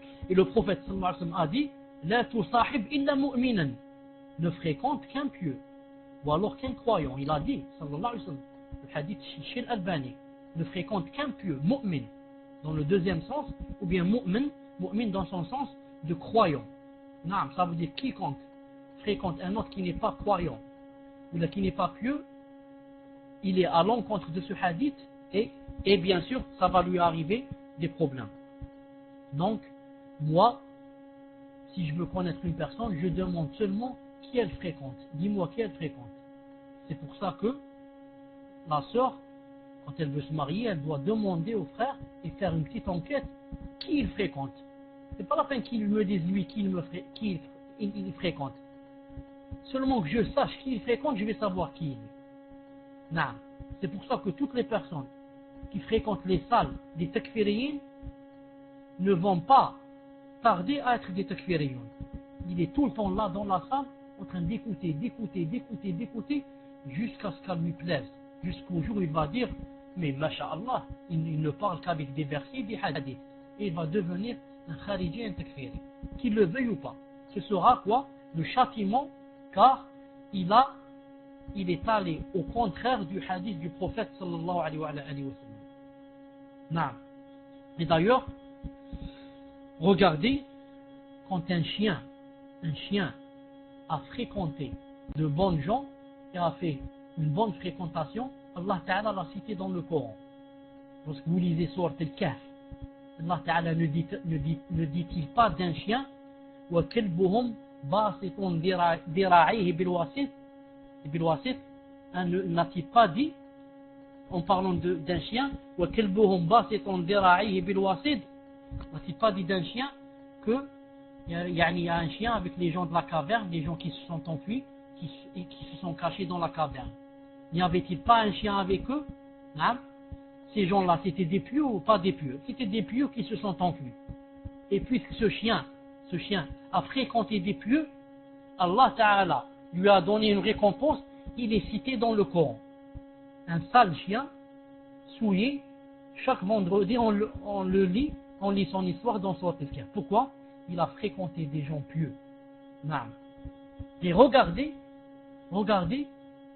l'oncle du prophète sallallahu alayhi wa sallam, Abu Talib, qui est mort kafir. Vous savez que ça veut dire mort kafir? Qui va rentrer en enfer pour ne plus sortir à billah. Pourquoi? Parce que la mauvaise fréquentation. Parce qu'il a fréquenté qui? Il a fréquenté les pervers et les kuffars. Il était avec Abu Jahl et il était avec la clique Abu Lahab, etc. Et il n'a pas pu dire Ashhadu an la ilaha illallah, alors qu'il savait que c'était la vérité. Pourquoi il n'a pas dit cela? À cause de la mauvaise fréquentation. Ils lui ont dit, tu dis ça à la dernière minute. Quand le prophète lui a dit, dis cette chose. Ils lui ont dit, tu dis ça, hein? Tu laisses le digne de tes aïeuls et tu vas dire cette chose. Regardez la mauvaise fréquentation. À cause d'eux, il va rentrer en enfer éternellement, subhanallah, à cause de la mauvaise fréquentation. S'il avait fréquenté de bons gens, il serait aujourd'hui au paradis. Je demande à Allah subhanahu wa ta'ala qu'il nous aide pour ne fréquenter et qu'il nous aide et qu'il nous préserve des pervers et des kuffars et des gens qui nous veulent du mal. Subhanakallahumma wa bihamdik, ashhadu an la ilaha illa anta, astaghfiruka wa atubu ilayk. On commence inchallah ta'ala dans 1 ou 2 minutes.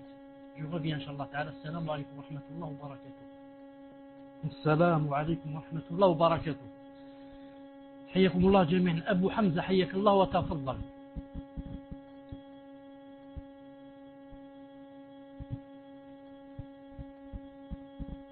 ابن القيم si tu es là, تفضل.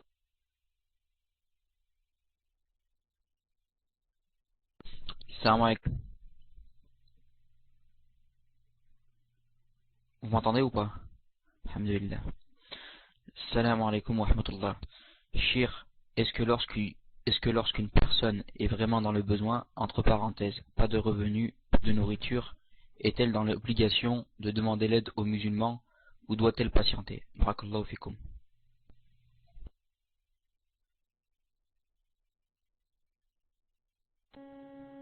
Wa alaykoum salam wa rahmatullah wa barakatuh. Si elle est vraiment dans le besoin, naam, elle peut demander, mais juste pour, comment dire, se départir par exemple de la faim et des choses nécessaires. C'est pas elle demande pour qu'elle devienne, masha'Allah, elle ait beaucoup d'argent. Mais elle demande juste par exemple pour, ou bien par exemple payer le loyer, ou bien pour manger, ou bien pour, elle n'a pas de quoi nourrir les enfants. Non. Elle ne fait pas de cela un travail. Elle ne fait pas de cela un travail et une habitude. Mais elle demande seulement, pour la chose qui est vraiment nécessaire, et elle peut commencer, elle peut commencer par exemple, par quoi? Elle peut commencer par des prêts. Au lieu de dire à la personne donne-moi, elle peut dire par exemple, est-ce que vous pouvez me prêter de l'argent? Je suis dans le besoin, etc. Et ensuite, si elle demande par exemple à des autres associations, c'est mieux que de demander à une personne. Si c'est à cause d'une association. C'est mieux parce que l'association elle-même, elle est là pour demander, pour aider les gens بإذن subhanahu wa ta'ala. طيب أبو يونس تفضل حياك الله. Coran Ishaq, toi tu bloques, moi je débloque. Inch'Allah, je rappelle que les questions elles doivent porter sur le sujet, donc si les questions elles n'ont pas de lien avec le cours, elles ne seront pas acceptées. Barakallahu fikum de votre compréhension. Abou Younes, pose ta question pour ne pas perdre de temps. Assalamu alaikum. Shir, ahiyakallah, pourriez-vous me donner, barakallahu fikum, l'authenticité et le rapport de mort, ces 40 grands péchés pardonnés? Wa alaykoum salam wa rahmatullah wa barakatuh. طيب, moi le hadith maintenant je ne l'ai pas dans ma tête, mais je pourrais te guider. Comme ça tu iras vite vers lui, Inch'Allah Ta'ala. Tu iras dans le livre qui s'appelle Ahkam al-Janaiz, le Cheikh al-Albani. Tu vas dans le livre qui s'appelle Ahkam al-Janaiz, très connu, le Cheikh al-Albani, Allah yahmou. Quand tu arriveras au chapitre, il donne des points comment laver le mort, etc. Ensuite il va arriver au quels sont les récompenses de celui qui lave le mort. Tu trouveras là-bas le hadith qui dit qu'il est bon ou bien qu'il est authentique, j'ai oublié, mais c'est un hadith thabit, tu trouveras Inch'Allah Ta'ala dans les règles funéraires, Ahkam al-Janaiz de Cheikh al-Albani, Allah yarhamou. Naam. طيب, Ismaël Marseille, تفضل حياك الله.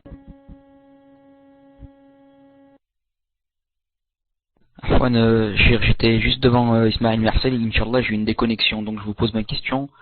C'était concernant le fait d'invoquer Allah subhanahu wa ta'ala avec nos bonnes actions. Je voulais savoir si ça annule l'action, la récompense de l'action dans la vie future, ou bien ça la diminue.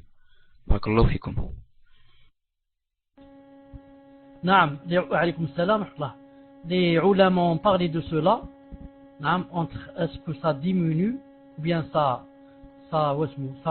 l'annule, ou bien ça ne fait rien du tout.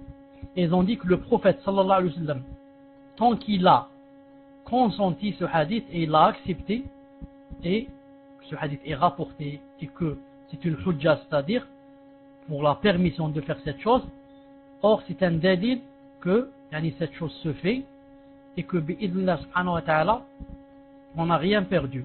Bi'idhnillah subhanahu wa ta'ala on n'a rien perdu. C'est une récompense que Allah subhanahu wa ta'ala te donne. C'est une récompense que Allah subhanahu wa ta'ala te donne. Disons au pire, peut-être ça peut diminuer un peu. Au pire, mais toi, tu as fait une chose pour Allah subhanahu wa ta'ala. Allah subhanahu wa ta'ala peut te donner ici une récompense et là-bas une récompense. ربنا آتنا في الدنيا حسنة وفي الآخرة حسنة وقنا عذاب النار والله سبحانه وتعالى أعلم. نعم, تفضل إن شاء الله البروشن.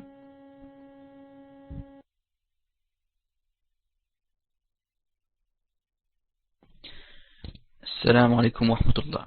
Concernant le tawassul dans les doigts, comment comprendre le hadith de l'aveugle, entre parenthèses, hadith darih, quand l'aveugle dit wa atajahu ilayka bi nabiyyika Muhammad, est-ce que ce hadith est une hujja concernant le tawassul bid'ah?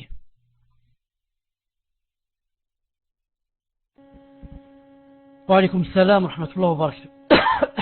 Justement, Cheikh al-Islam Ibn Taymiyyah a bien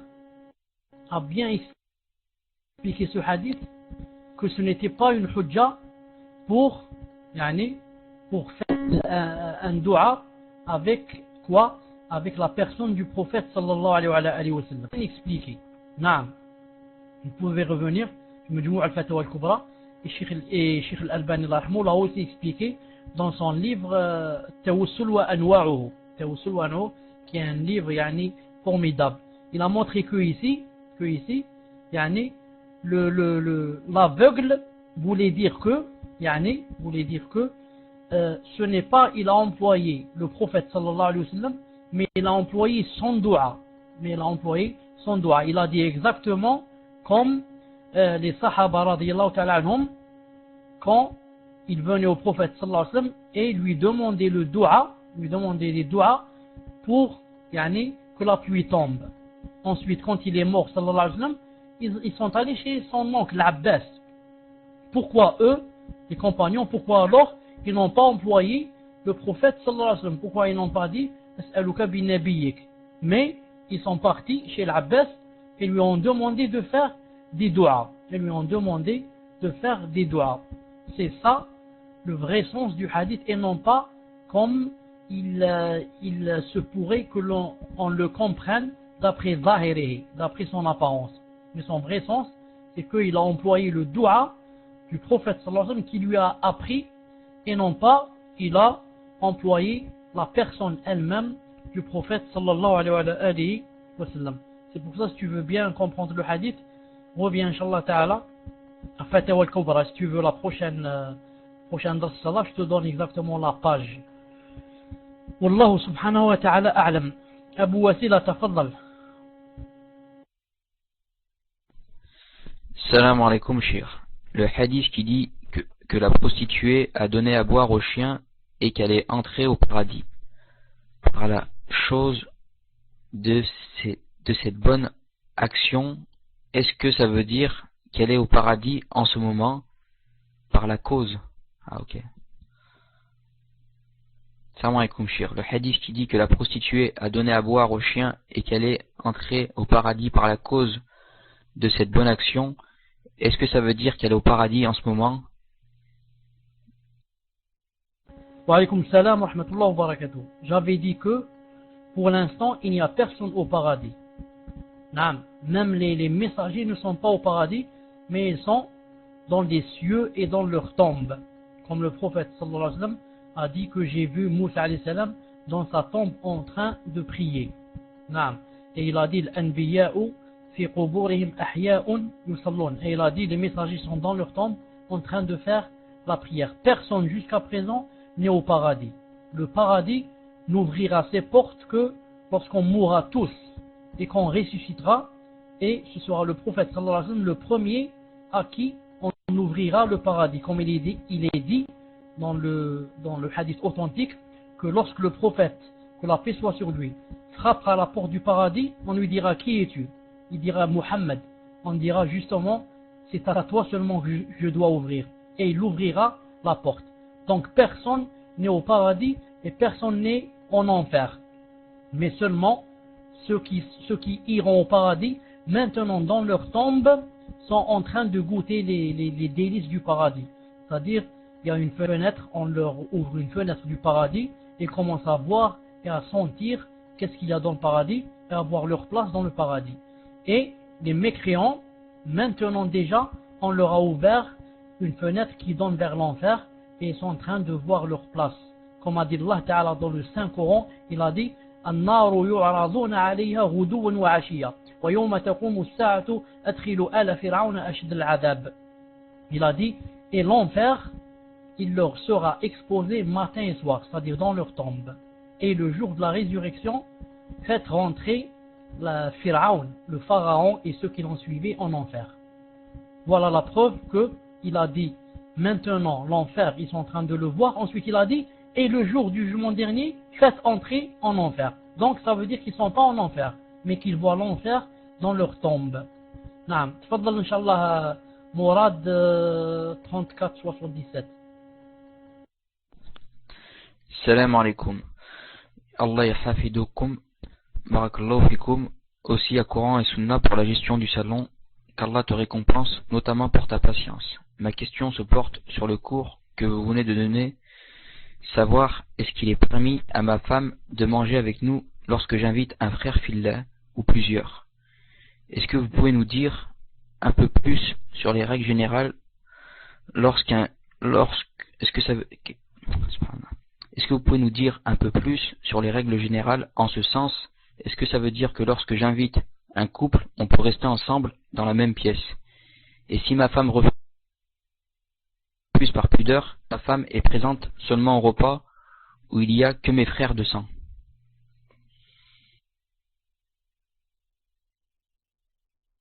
Wa alaykoum salam wa rahmatullahi wa barakatuh.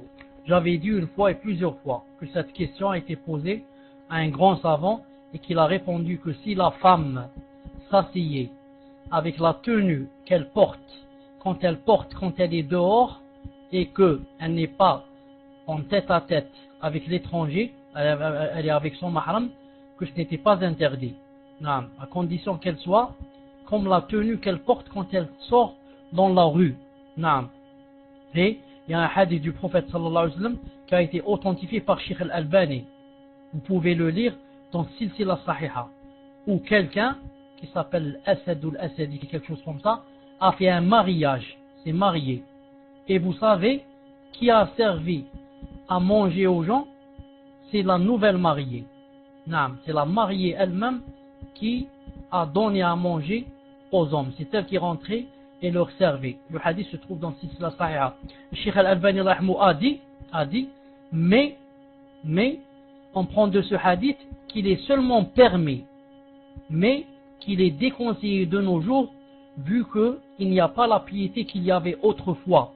Il y a des choses qui sont permises et qu'on ne fait pas, vu que le monde a changé, le dîn affaibli, la piété affaiblie et les cœurs ont changé. Comme lorsque Cheikh Al-Albani a parlé de est-ce que la femme peut faire le adhan, ou est-ce que la femme peut guider les hommes, il a donné les dalils qui permettaient cela. Ensuite il a dit, mais ce sont des choses qu'on ne fait pas de notre temps parce que les choses ont changé. Donc il faut faire la différence entre la chose qui est permise et qu'on ne fait pas parce que les choses ont changé. Et la femme, si elle refuse par pudeur, c'est son droit. La femme, si elle refuse, elle dit non, je ne m'assois pas où il y a les hommes, c'est son droit. C'est au contraire, c'est un délit de sa pudeur. C'est un délit de sa pudeur. Mais si elle s'assoit, comme j'ai dit, et que avec les mêmes habits que lorsqu'elle sort, et avec la permission de son mari, par exemple, de son frère qui est avec elle, ce n'est pas interdit, insha'Allah ta'ala. Ayman, tafaddali. Ayman, tafaddali. Sinon, on passe à Amina. Salam alaikum, shir. Je suis enceinte, alhamdulillah, mashallah. Est-ce qu'il m'est permis de faire des bonnes actions, là, entre parenthèses, au moment où je la fais, de me faciliter l'accouchement, en mettant la niya que cela m'aide? Barakallahu fikum. Ahwan, j'étais bloqué, cher. Wa alaykoum salam wa rahmatullahi wa barakatuh. Naam. C'est une bonne niya. C'est une bonne niya de faire de bonnes actions, de donner de l'aumône, etc. Et de quoi? De demander à Allah subhanahu wa ta'ala de lui faciliter l'accouchement. Naam, c'est une bonne niya, inshallah ta'ala. Fais-le bi'idhnillah azza wa jal. Naam. Amina, tafaddali. Salam alaikum wa rahmatullahi wa barakatuh. Jazakumullah pour votre patience, cher. ma question porte sur le début du cours. Vous avez parlé du pardon. Doit-on persévérer dans la demande de pardon à une personne à qui on a fait du mal, cependant qu'on voulait lui faire du bien, Allahu musta'an, alors que cette personne nous insulte quand on l'approche?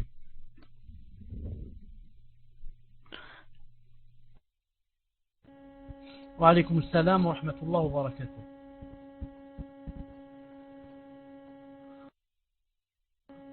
Une personne à qui on a fait du mal, si on a la piété et la foi, masha'Allah, de lui demander du pardon, et c'est normalement qui est obligatoire, Inch'Allah ta'ala, on aura des récompenses d'avoir fait cela et d'avoir brisé la fierté, mais on n'est pas obligé de persévérer dans la demande du pardon.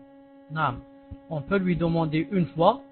Ensuite, si on voit par exemple qu'elle n'est pas convaincue, on peut la deuxième, mais ce n'est pas au point de lui demander à chaque fois pardon.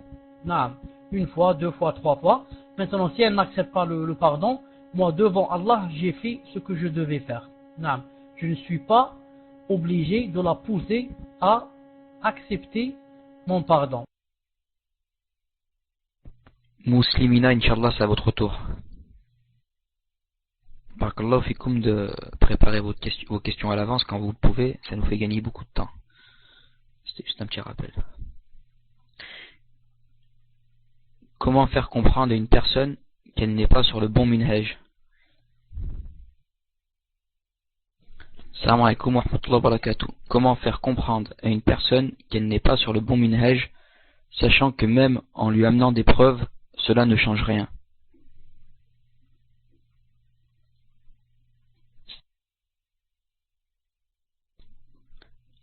Cette personne dit qu'il y a différentes compréhensions.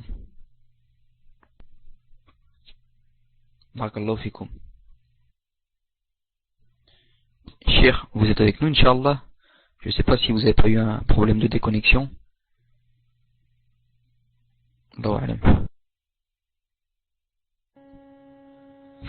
Salam alaikum. Est-ce que vous avez entendu la réponse de... Quand j'ai parlé de... Je parlais de quoi d'abord? Je parlais de quoi? J'ai oublié. Non, j'ai oublié de quoi je parlais. Non, parler pas, faire du mal à quelqu'un, s'excuser. Non, j'ai dit que une personne qui fait du mal à une autre personne, normalement, ce n'est pas si elle s'excuse, mais normalement elle doit s'excuser. Normalement, elle doit s'excuser. Maintenant, quand elle s'excuse une fois, deux fois, trois fois, si l'autre ne veut pas accepter, ou bien n'est pas convaincu, elle est libre. Moi, l'essentiel, je l'ai fait pour Allah. Non, je l'ai fait pour Allah.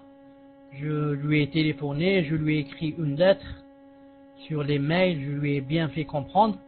Si elle veut comprendre, alhamdoulilah. Si elle veut pas, je dis devant Allah subhanahu wa ta'ala, Allah témoigne que j'ai fait ce que je pouvais. Maintenant, c'est elle qui n'accepte pas. Je ne vais pas la forcer avec un couteau pour qu'elle accepte mes excuses. Non, j'essaie une fois, deux fois, trois fois. Si ça marche, et je sens que son cœur commence à pencher, je continue. Si je sens qu'elle veut pas, elle veut pas. C'est pas de ma faute. Wallahu ta'ala a'lam. Abu Layana, tafaddal.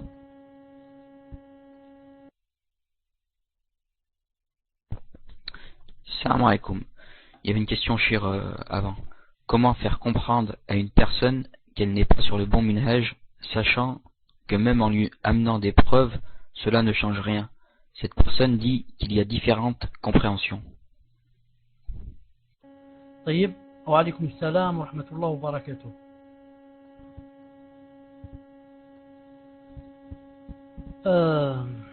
C'est quoi? Je vois une question ici qui n'est pas la même que j'ai entendue. Salam alaikum, ma question est sur la hijra. Quel conseil pouvez-vous me donner sans jouer? Non, mais c'est pas le wasma. طيب, alors, c'est quoi la question? Rappelle-moi la question. Tfaddal, rappelle-moi la question.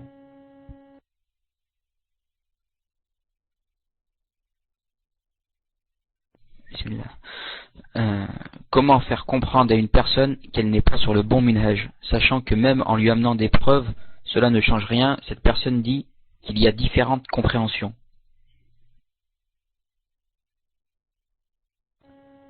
Alaykoum salam wa rahmatullah wa barakatuh. Une seconde, Inch'Allah. Non. Il n'y a pas mille compréhensions. Non, il n'y a pas 1000 compréhensions. Si on veut être sauvé et préservé des innovations dans cette dunya et de l'enfer demain, alors qu'est-ce qu'on doit faire? Alors on doit, Inch'Allah Ta'ala, suivre les salaf salah. Naam, suivre les salaf salah. Pourquoi? Parce que quand on les suit, on est sûr, Inch'Allah Ta'ala, que on est dans le vrai chemin. Parce que ils ont vécu avec le prophète sallallahu alayhi wa sallam et ils connaissent le dîn mieux que nous. Naam. Et nous, on ne peut pas connaître l'islam comme ça de notre tête. On ouvre le Coran et on lit. On ouvre le hadith Bukhari et on lit. Ce sont qui? Ce sont les Khawarij et les Takfiriyoun qui font comme ça. Ils t'ouvrent le Coran, ils te disent voilà ce que Allah Ta'ala a dit. Qui ne juge pas avec l'islam, c'est un kafir. Et ils t'ouvrent le hadith et il te dit le prophète Hassan a dit comme ça. Ils ne cherchent pas le sens d'après comment il a été compris par les salaf salah radiyallahu ta'ala anhum. Dernièrement, un takfiri, je lui dis voilà ce qu'a dit Abdullah ibn Abbas. Il m'a dit non, je prends ce qu'a dit Allah. Je ne prends pas ce qu'a dit Abdullah ibn Abbas. Regardez les takfiriyoun, comment le shaitan joue avec eux et leur fait croire que Abdullah ibn Abbas ne connaît pas le Coran. Et que le takfiri qui n'est jamais allé à l'école connaît le Coran mieux qu'Abdullah ibn Abbas. Allah yahdihum. Donc cette personne, on doit lui expliquer avec douceur et sagesse que il y a que comprendre le Coran, on peut le comprendre de 1000 façons. Et pour sauver sa peau, on doit le comprendre de la façon des compagnons radiyallahu ta'ala anhum. Car ils ont la tazkiya du prophète sallallahu alayhi wa sallam. Il a dit khayrukum qarni, thumma alladhina yalunahum, thumma alladhina yalunahum. Tandis que les autres n'ont pas cette tazkiya. Les autres peuvent se tromper quand ils expliquent le Coran et la Sunna. Wallahu ta'ala alam, c'est un long sujet à l'ayati hal. On le laisse inshallah ta'ala pour une autre fois. Naam. Le prochain inshallah, tafaddal. Assalamu alaikum, shir wa ahyakum Allah. Ma question est sur la hijra. Quel conseil pouvez-vous me donner, sachant que j'ai des enfants et nous sommes un couple jeune? Quel pays pouvez-vous nous conseiller pour les études islamiques, comme doivent être les Doha? Barakallahu fikum. Wa alaykum salam wa rahmatullah wa barakatuh. Pour les pays, il faut dire la vérité que je ne connais pas. Non, je n'ai pas la réponse à part l'Arabie Saoudite. À part l'Arabie Saoudite, je ne connais pas d'autres pays. Beaucoup parlent du Yémen, mais moi ce que je sais c'est que le Yémen c'est vraiment difficile. Parce que pour aller là-bas, des gens qui ont vécu en Europe, avec toutes les facilités qu'ils ont, ensuite ils se trouvent au Yémen, je ne sais pas s'il peut manger ou boire, et je ne sais pas tout juste s'il a une couverture pour dormir. Ensuite, pour qu'il accepte là-bas, il faut qu'il soit vraiment Omar ibn Khattab ou bien Uthman ibn Affan radiyallahu ta'ala anhu. Wallahu subhanahu wa ta'ala a'lam. C'est pour ça que je ne dis pas aux gens aller au Yémen, pour ceux qui ont vécu en Europe, etc. Parce que je sais que ce n'est pas le mode de vie et qu'il faut vraiment avoir la piété d'un compagnon pour aller là-bas. Tellement c'est difficile, le mode de vie, tellement c'est simple et c'est... D'ailleurs, les gens là-bas vivent des choses par exemple, ils élèvent les poules et ils égorgent les poules et ils les mangent. Chacun a une petite ferme et comme ça. Mais ce que je sais, si Allah subhanahu wa ta'ala aime quelqu'un, alors qu'il fasse les doigts pour qu'il aille en Arabie Saoudite, il cherche des wasa'it, je sais pas comment on dit ça en français, des aides, etc. pour aller, Inch'Allah ta'ala, en Arabie Saoudite. Wallahu subhanahu wa ta'ala alam. Mais maintenant, s'il veut la hijra en général, il choisit un pays musulman. Sinon, par exemple, il peut aller en Égypte. Car en Égypte, il y a l'arabe, au moins il y a l'arabe. Mais il a peur des fitnas là-bas, des fitnas des takfiriyoun et des frères musulmans. J'ai peur pour lui. ou alors il va en Algérie, il va au Maroc, il choisit un pays où c'est musulman. Au moins s'il meurt là-bas, il est mort dans un pays musulman et il voit comment fréquenter des gens qui ont de la science, 3 ou 4, pas plus, hein, et ils apprennent comme ça dans la maison entre eux, etc. Wallahu subhanahu wa ta'ala a'lam. Naam. Fakr Sakin, tafadali. Assalamu alaikum. Je pratiquais le taekwondo. Le taekwondo, cher, c'est un sport de combat. Avant et depuis, j'ai commencé à suivre le minhaj sahih. J'ai arrêté. Mais je sens que le fait de ne pas faire de sport me pèse beaucoup et ma santé se détériore par le manque d'activité. Je voudrais savoir quel genre de sport une femme a le droit de pratiquer et dans quelles conditions. Barakallahu fikum. Wa alaykum salam wa rahmatullahi wa barakatuh. J'ai peur que si je réponds mal à cette sœur, qu'elle m'envoie là-bas comment on appelle ça, un mawashigiri, hein, et je me trouve par terre avec le sang qui coule. Naam. Donc, Inch'Allah Ta'ala, je voudrais dire à cette sœur que ce n'est pas interdit de faire ce sport à la maison. Pourquoi tu ne ferais pas le sport à la maison? Alhamdulillah, barakallahu fik. Est-ce que c'est difficile, par exemple, pour quelqu'un de faire du sport à la maison, de faire, je sais pas, j'ai oublié comment on dit ça, des mouvements, etc. à la maison, surtout pour une personne qui a déjà fait ce sport martial, yani, à part le vélo, etc. Elle peut faire le même sport, ce même sport à la maison. Je vois pas pourquoi yani, elle va s'en abstenir. Non, à la maison, elle peut faire ce sport, en plus des pompes, en plus de beaucoup de choses. Surtout si elle a par exemple une villa ou là, un jardin ou là, où elle peut par exemple beaucoup plus courir, etc. Yani, où elle est beaucoup plus libre que dans un appartement. Mais en général, yani, celui qui a les moyens de faire le sport, hein, qu'il le fasse. L'essentiel, c'est de ne pas rentrer dans le haram, car le prophète sallallahu alayhi wa sallam a couru 2 fois avec Aïcha radiyallahu ta'ala anha. Il a couru 2 fois avec son épouse Aïcha radiyallahu ta'ala anha. Donc, c'est un sport. Courir, c'est un sport.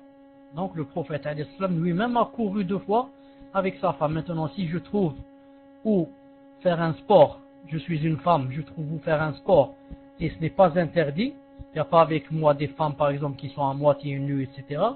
Je le fais, Inch'Allah ta'ala. Wallahu subhanahu wa ta'ala a'lam. Naam, Abdurrahman, tafadlali. Assalamu alaikum wa rahmatullah. Vous avez donné, Shir, l'exemple de faire dua quand on a du mal à ouvrir la porte, afin de pouvoir rentrer à notre domicile. Vous avez dit ce sont des petites invocations. Je voudrais donc savoir, Inch'Allah, si à ce moment, nous devons lever nos mains pour invoquer, ou devons-nous simplement le dire dans notre cœur, ou là, à la voix basse. Barakallahu fikum. Wa alaykum salam wa rahmatullahi wa barakatuh. Naam, quand je fais rentrer la clé, je dis Bismillah. Ensuite, je vois que ça, je dis Allahumma par exemple a'inni, comme ça, sans lever les mains. Mais maintenant, je vois par exemple que ça commence à se compliquer. Par exemple, khlas, la porte ne veut plus s'ouvrir. Khlas, je sens que khlas, que je vais passer la nuit dehors. Là, je pourrais lever mes mains. Non, dire Alhamdulillah ou sallallahu alayhi wa sallam, et lever mes mains et dire Ya Allah et commencer à faire des doigts. Ce n'est pas interdit. Mais moi je parlais quand c'était un petit problème, je dis comme ça des doigts sans lever la main. Allahumma la sahla illa ma taj'alu anta sahlan wa anta taj'al al-huzna sahlan fasahhil li. Et comme ça. Et si ça commence à s'aggraver et que j'ai peur par exemple de ne pas rentrer, alors là il m'est possible de lever mes mains bi'idna subhanahu wa ta'ala et de faire des doigts incha'Allah ta'ala. Naam. La sœur Abdel Haq, est-ce qu'elle est là? Je la trouve pas. Coran et Sunna, où est Abdel Haq? Je la vois pas. Taïb, où est Abdel Haq qui m'avait demandé le PV? Où est-ce qu'elle est? Si elle n'est pas là, donc c'est de sa faute. Moi maintenant j'ai bien cherché, je l'ai pas trouvé. Non, chez moi, elle n'est pas dans la liste. Non, sauf si elle a les mains levées. Naam. D'accord, je la vois, Inch'Allah Ta'ala. Taïb. Aux autres jeudis que le temps est terminé, bi'idna subhanahu wa ta'ala. Normalement, mon dars, c'est samedi, Inch'Allah Ta'ala. Mais vendredi, je dis bien vendredi, si vous n'avez pas les repères de la sunna, s'ils ne sont pas là, on va faire seulement question-réponse. On va faire seulement question-réponse. Et peut-être que jeudi soir aussi, s'il n'y a pas les repères de la sunna, on peut faire seulement question-réponse sans faire de dars pour répondre, Inch'Allah Ta'ala, à toutes vos questions. سبحانك اللهم وبحمدك أشهد أن لا إله إلا أنت أستغفرك وأتوب إليك السلام عليكم ورحمة الله